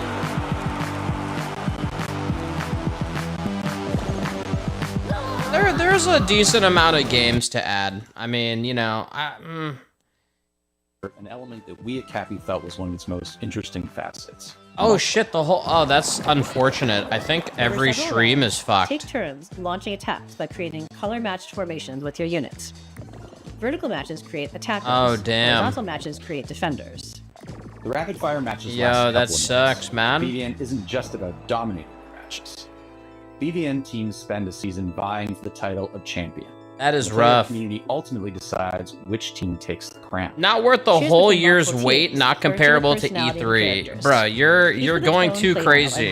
Your expectations are ridiculous. That win shapes the stats, outcome, and narrative events of the season for every Nah, bro. You're literally setting yourself up for fucking failure thinking like that. Each with game-changing abilities, and discover endless new tactics No and shit. strategies. Charismatic captains front each team. Captains run the playfield with big personalities and outsized power in the form of tide-turning special abilities. Plus, a lot of these games that they announced are coming out this year. When building the wild world of BVN, we weren't just influenced Last by year our was own better. Clash of Heroes. We were also Last year inspired had a by lot the more oomph theatricality and announcements, spectacle of yeah, Euro but Edition. Cappy's art team is outdone. I wouldn't say themselves this with a is fantastic roster this of this was a hand-drawn, bad year. hand-animated I characters, disagree. Fashion-forward collectible outfits. Battlevision Network is a live, season-based game with new twists, new characters, fresh rankings, and narrative surprises emerging every season. Also excited to feature a phenomenal soundtrack by our frequent collaborators, the incredible Jim Guthrie and Sam White. Last Xbox was the one to... What did they announce at the Xbox event last year? Do you guys remember? You'll be able to play BVN. I mean, on mobile, production-wise, PC, the and Xbox console. event We'll will get into more be details soon. big. We're so thankful to You know. the devs a chance to introduce Battlevision Network. I'm grateful to our awesome Hold on partners, one Netflix, second, chat. who wished us the game to join the fun. I feel this is a monumental moment seeing Dark and Darker back on Steam. Our next title comes to us from This the is Game like Bakers, this is small huge. This is studio crazy. in Montpellier, France, who claim to make games the same way they cook food, with a lot of You love. guys are saying this is a The demo? next dish comes to us piping hot and fresh from the oven. It'll take us to dizzying heights, which quite frankly give me the heebie-jeebies. It's a So demo hold on tight, Steam? Making its gameplay debut today. This is CAIRN. Add to library. Oh.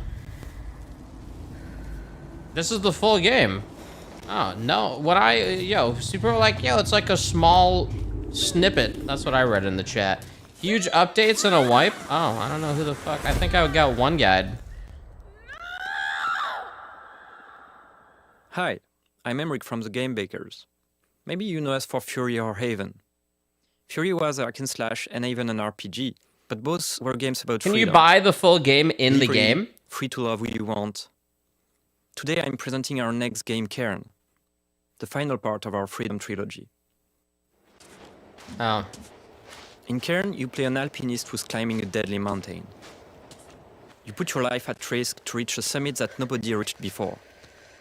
You are obsessed by this ascent, and you are climbing to free yourself from your own chains. Can't link from Blacksmith to Steam yet. CAIRN is what we call a survival climber. You have to climb, but also survive in the mountain. Oh, this is what it looks like. Climbing is very realistic. You can climb absolutely everywhere, as long as you manage to keep your balance and stamina. It's like Tarkov, you If you're get careless, basic you fall. account for free with only one character slot and can only run normal maps. Falling, trying again the same route. Eventually or they'll completely offer different routes, the full trying over version. and over. To make it, you have to push yourself, to go beyond your limits. Each wall to climb feels like an opponent, almost like a boss fight. Even though you can climb free solo, alpinism has a natural checkpoint device, pitons. But you have a limited amount, and using them at the right time is key. Eventually, reaching the top of the wall is extremely satisfying. It's freeing.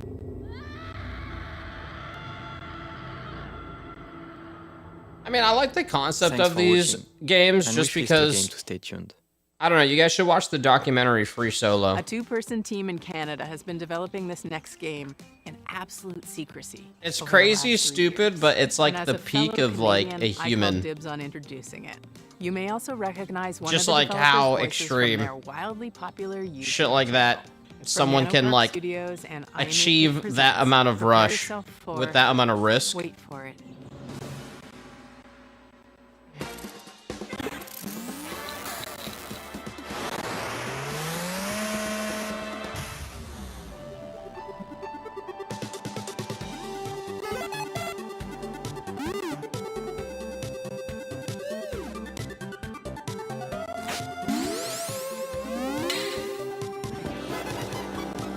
All the stream's audios are fucked. Hello there, my name's Brandon. And I'm Danny, and we were It's here just to show the you our feed. game, Pedo Runner. No, this is the stream. It's the feed. Pedo Runner is a retro-flavored slice-of-life RPG where you play as a motorcycle courier that delivers pets to people in a city called Sapphire Valley. In Sapphire Valley, the company Hannah Pets has developed new devices called leap cells to power their newest generation of digital pets by using an unexpected fuel source: flowers. Nope, we tried the YouTube stream and this is the official Twitch stream. They're both by fucked. specialized couriers known as pedal runners. As a pedal runner, this installation involves planting the cell and calibrating it by performing a sequence of quick and varied mini-games.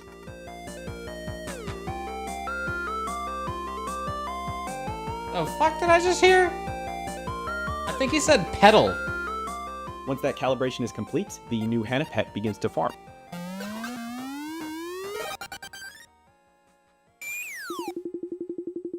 You play as Callie, who's a new recruit in the pedal runner program. So being new in town and with a bit of a shy you gotta personality, enunciate Callie that does encounter word. a few challenges Slow it along down. the way. This from the difficulty of Slow dealing it with down, customers and enunciate. talking to people in general, to their rivalry with a fellow recruit. Fortunately, Callie is joined by their pet companion, Kira. Kira is unique in that he's an older type of Hana pets, which is a simpler and now obsolete handheld model.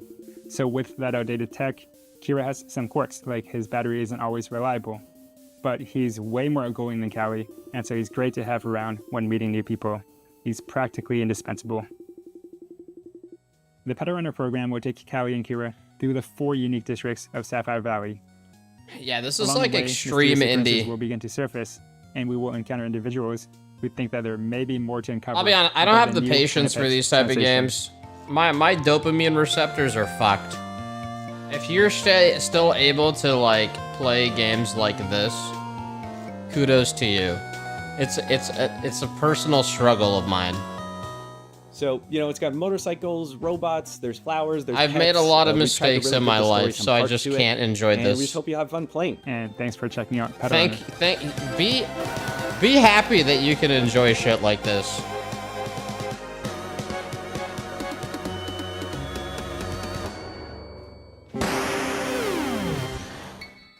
Developed in Shanghai by Palworld Studio, the next game is a dystopian Same, thriller actually. that's as every bit Same. Orwellian as it is Lynchian. It's a tale of temporal technologies, unimaginable body I think they horrors, call it and brain psychedelic rot. nightmares. This is Karma: The Dark World.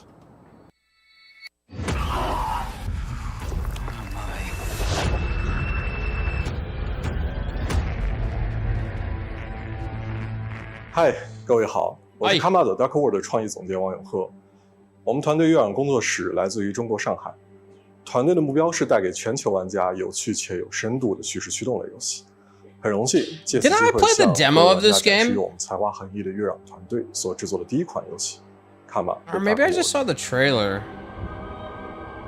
I think I just saw the trailer of it.《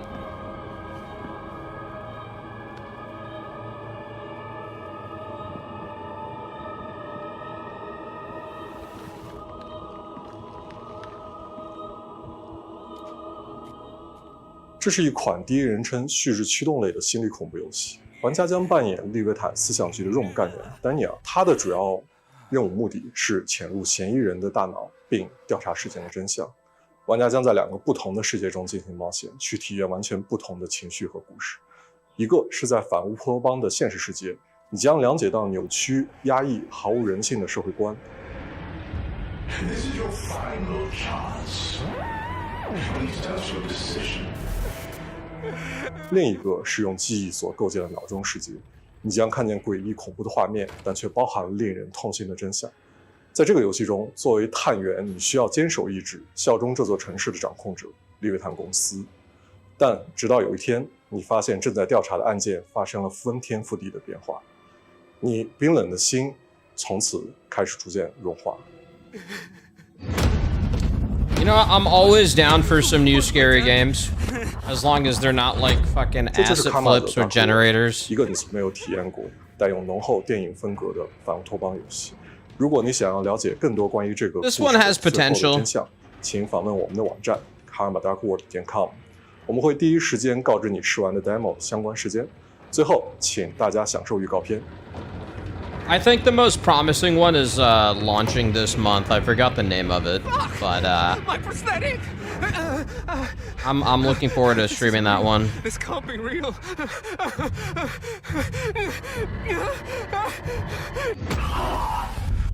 Yeah, I think Chinese devs, I think, are really going fucking ham lately. I mean, I think Wukong is gonna set. If they pull off Wukong, I think it's gonna really set a bar for Chinese games. How do you follow up making 2 of the best indie games of all time? Make 50 more. That's what's happening with UFO. Yeah, but Korean devs have always been really who made good. Spelunky and Spelunky 2. It's as if you took the modern design. They just get heavily bogged down by UIs and weird monetization systems sometimes, and weird grinding methods. Hi, I'm Derek. I'm John, and we're part of the team of indie developers working on UFO 50, a collection of 50 games. Stellar You Blade, heard that sure. correctly. That's 50 brand new games.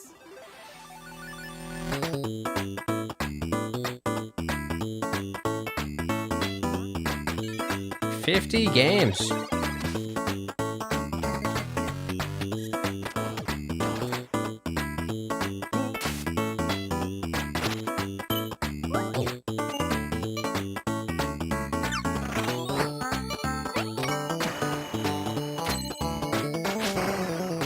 First and foremost, these are not mini games. Some of the games are smaller, like arcade-style games.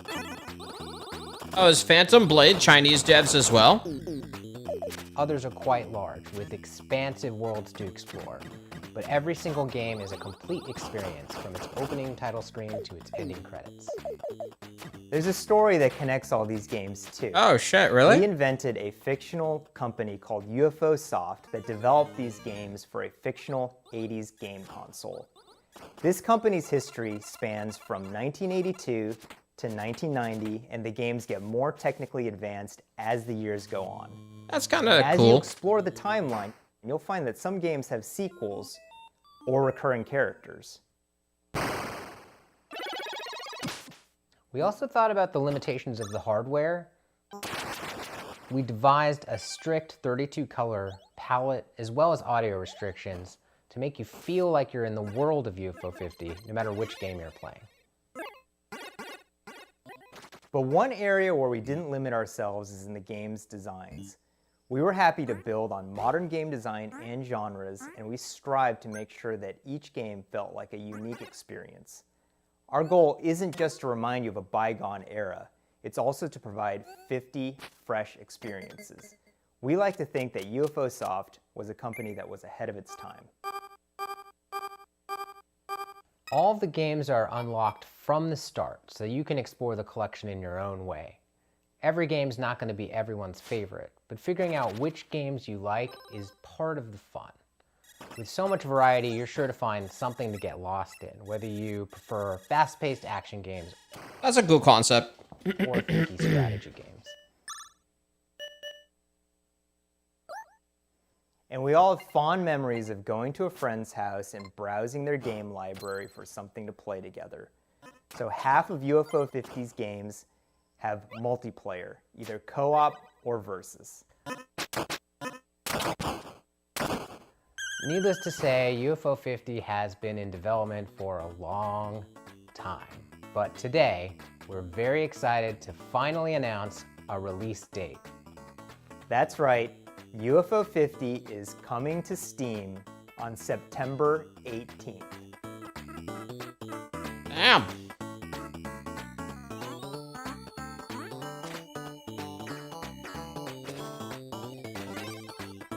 It took years to make a pixel game. Please find our Steam Motherfucker, page have you and ever wishlist the made a games game, so bro? You can be notified when it comes out. I don't think graphics aren't the defining developer fucking of this next factor of game what should be takes a a pretty long time familiar to make a face, game. So it should be no surprise what they've cooked up. But nevertheless, it's still a world premiere. So take it away, Spry Fox.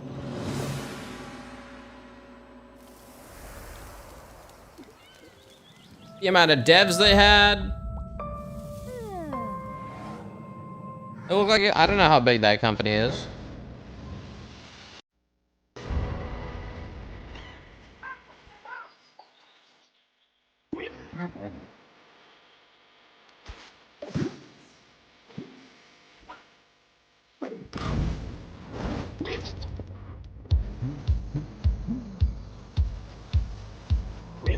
This has like a Don't Starvey kind of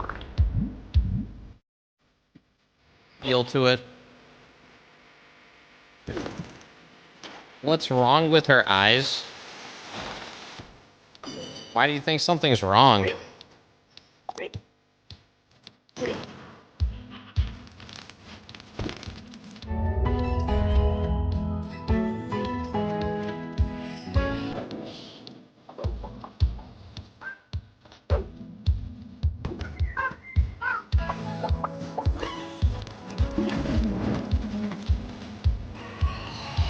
Was that dude a sandwich talking? The fuck? The hell is that guy?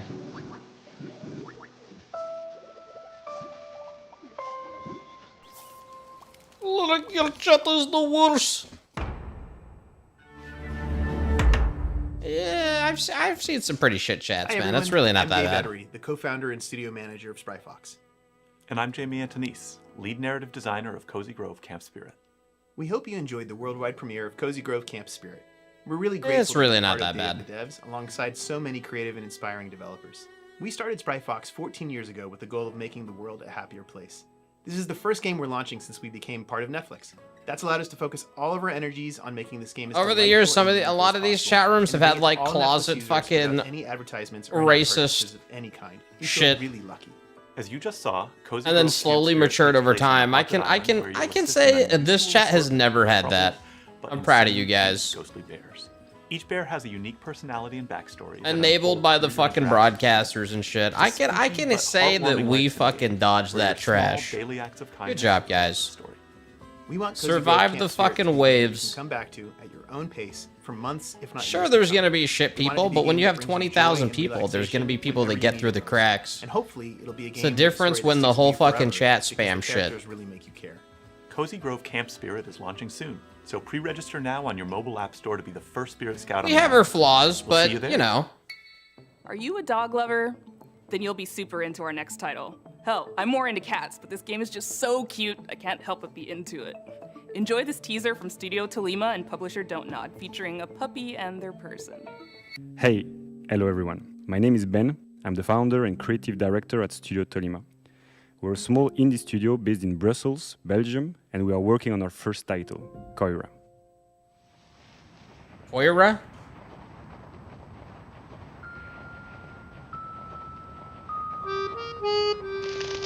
Koira is a narrative game where you wake up in a snowy forest and encounter a small puppy who got trapped. You set him free, and together you go on a beautiful adventure and set out to reach Koira's house. This relationship is really at the heart of our game. In Koira, you go through a musical forest, filled with sounds to discover and interact with. For example, each character and animal in the forest is voiced by a different instrument. And you can use their voice to interact with the world, to activate ancient statues, to speak to whimsical animals, and to earn the trust of the puppy. To progress through the story, you can also manipulate items and use your new companion's unique abilities. Yeah, I don't think they're trying to appeal With to these, the you can fucking solve audience puzzles, that plays PoE. All right. But you can also just play together. For example, by playing fetch, building snowmen, or my personal favorite. They're deciding to make a playing game hide and like this. As they journey through the No winter shit, wonderland, not everybody's they gonna encounter appeal to obstacles, this. They share laughs, and they save other woodland creatures. That But doesn't the mean center it's is a bad magical, game. It's also dangerous. And they are not alone. There's in an this audience that will play forest. this. Mysterious It ain't hunters are you. lurking around and following them. It's some of you. Our goal with Koira is to create a universal tale which focuses on the emotional journey. We want to create a game that is as immersive and intuitive as possible. It's a game without any text nor dialogue. The whole story is brought to life through expressive hand-drawn art, frame-by-frame animation, and a beautiful original soundtrack. Let yourself be carried away by the magical and serene atmosphere of the forest. Contemplate and play at your own pace. We can't wait to share more with you. So if you'd like to be one of the first one to hear about what we're up to, Ubisoft Forward's on Monday, right, guys? I please think. head over to our Steam page to wishlist the game. Thanks again, and we look forward Sunday to we'll be more doing Sub Sunday / some Summer Games Fest stuff. I love a good puzzle game, especially one with a really elegant design that evolves as you play. Better yet if it's got a beautiful art style or a captivating narrative to pull you through. Well, this game has all of that. This is Arranger from indie supergroup Furniture and Mattress. Hola, soy Nico Recabarren de Mendoza, Argentina. Hace un tiempo hice un juego de puzzles multipremiado llamado Ethereal, junto con Tommy Batista. Desde entonces hemos estado trabajando muy duro en una aventura mucho más ambiciosa.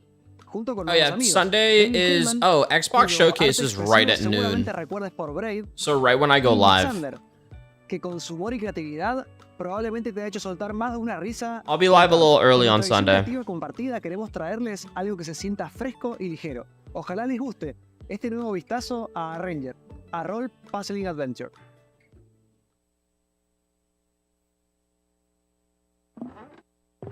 In Arranger, you play as Gemma, a slightly chaotic young woman who's looking to venture out beyond the overly cozy confines of her hometown.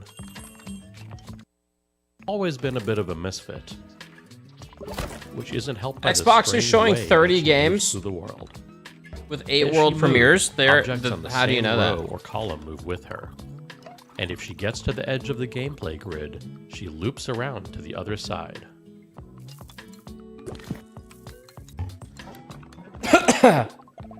We use this core set of mechanics in a What? wide variety It's 2 of hours and interesting 30 ways minutes throughout on the Sunday? adventure. Get the fuck Never out of here. hesitating on any one idea for I too thought long. Xbox usually like an Keep hour. things feeling breezy, playful, and respectful of your time.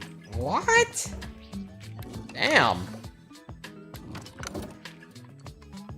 The entire game world exists on a sprawling, interconnected grid, on which you'll find towns full of lovable weirdos to chat Oh, it's with, probably gonna be a advanced big stories, dedication to Black Ops. wilderness spaces to navigate, full of optional I know puzzles body and cam is exciting out. mysteries. I'm aware. I'm aware.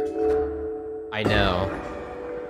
You guys are acting like And I've never dungeons played it. I teeming played with the shit monsters out to of it puzzle when your they way gave me past. access.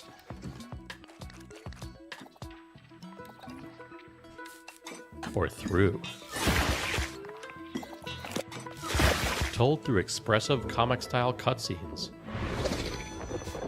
We follow Gemma on her journey of self-discovery. I think it's a game worth having in your Heading Steam out beyond library. the walls of her town, It has she soon super discovers a potential. beautiful, inspiring world, but also one ruled by fear and a strange, immovable force called the Static. And it's in a good early access state to enjoy it. Can she disrupt a culture of stagnation and find a place to fit into it? But I only Find recommend out it to in the people who due time of really, World really like Aeternum, FPSs. when If Arranger not, it's not launches worth on buying. July 25th. There's never been a bigger red herring than the developer name Cozy Game Pals, because their idea of cozy is a little twisted. Here's your world premiere first look at the very first release from Blumhouse Games. Amy? Are you okay? I played this game on Sub Sunday. It was okay. Do you see anyone? Nah, it's totally empty. I'm surprised it's 30 bucks. They should have done $20. I imagine. Let's go. With hands entwined and hearts aligned, we seek the realm of the undefined. What was that? Don't worry, Viv. If any ghosts actually show up, I'll protect you. Amy! Oh, I've got to get out of here. Where did you go?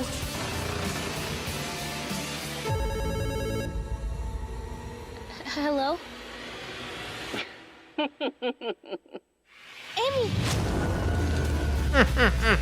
Just go home, Viv.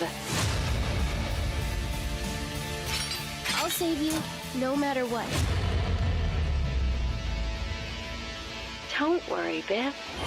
Tomorrow I'm gonna try Alan Wake. Going to be At least the first episode. Try out some more demos. so happy. A few months ago, We'll this see. next game appeared on the interwebs out of nowhere. It mystified Dark us. and It seems darker, like a maybe. novelty at first, but then you realize Future just game how shows at profound 3 its o'clock mechanics tomorrow. and rendering engine are. From That's probably an Crescent Moon hour. Games and those dang games. This is Screenbound, a game. Hey guys, it's Josh Precyson, and I'm the game director of Screenbound. Today we'll be talking with Kyle McKeever, who's the game developer.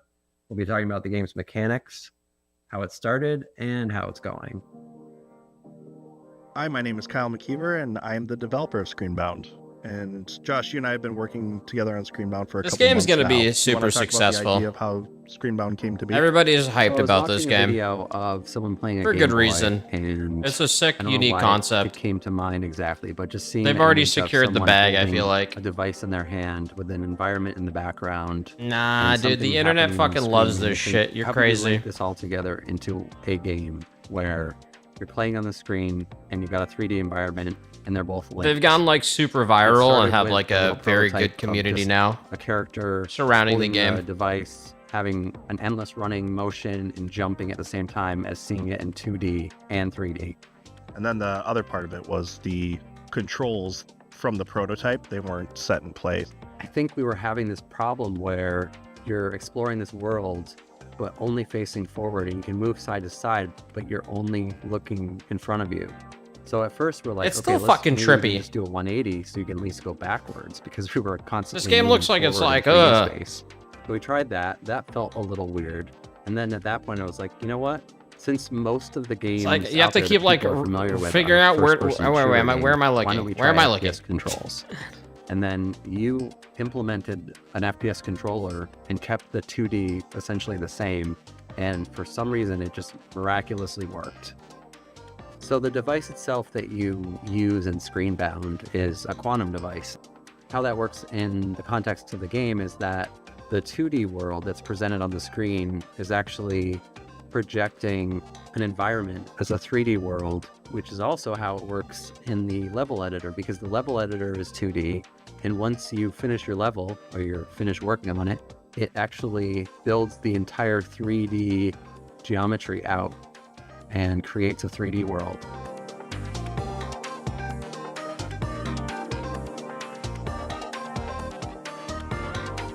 Yeah, you basically you look at the screen the whole You have to time. be paying attention to both to I'm pretty get sure. anywhere in the game, because first of all, the enemies are in 2D. So if you're walking along in 3D and you're not looking at the screen, you're going to die probably within 5 to 10 seconds, because you're going to be hit by an enemy. You're going to see some distortion effect on the screen, and that's where like the two dimensions meet, and you're going to get pushed back and you're going to lose some health from your battery bar. But immediately you're going to realize that you can't play one or the other dimension. You have to be paying attention to both. Oh. When I'm testing it out, if I lose track of the 2D side, I'm always running into enemies. And that's how you die. The biggest risk in 3D is literally falling. It's pretty clear cut though. Yeah, it's because definitely like everything it's definitely a little fairly trippy. one-to-one. If there's like pixelated grass in the 2D world, there's going to be grass in the 3D world. Same with trees. Yeah, all that stuff crosses over, except some of the puzzle elements or some of the things you only see in 2D or you only see in 3D, like the fan. Yeah, you kind of solve puzzle elements more so on the 3D side. but then Wukong you system requirements survive leaked. threats. Bro, I by hope they're focusing on so fucking high. And yeah, I want my pretty much it. 4090 to We'll talk soon. struggle. Our next game takes what you might consider a But dream I job also and want it adds a accessible heap of to a dread. lot of people. You play as a zookeeper tending to animals, except something is terribly wrong. This fucking Developed by an asshole GPU international sits team there at fucking Slitterhead, chilling. It's been on this vacation. is Zoocosis, and I promise you've never seen giraffes like this before. You think they're cute? I don't. You've all been to the zoo, and each of you has your favorite animals. But do you know what happened here at night behind closed doors? I'm Valentin Shukin, the lead game designer of the Zoocosis game, and I invite you to become a night zookeeper. Oh, this game actually looked kind of good. Oh, you finally awake? Good. Get up. It's time to get to work. Yeah, this looks like it would be worth playing. Hurry up. You have nothing to worry about.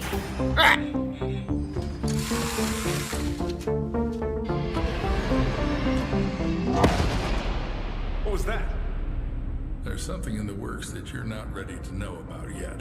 The plot of Zoocosis was written in the best traditions of the thriller and horror genres. We aim to create a dark atmosphere resembling the works of Hans Giger, Lovecraft, and Edgar Allan Poe.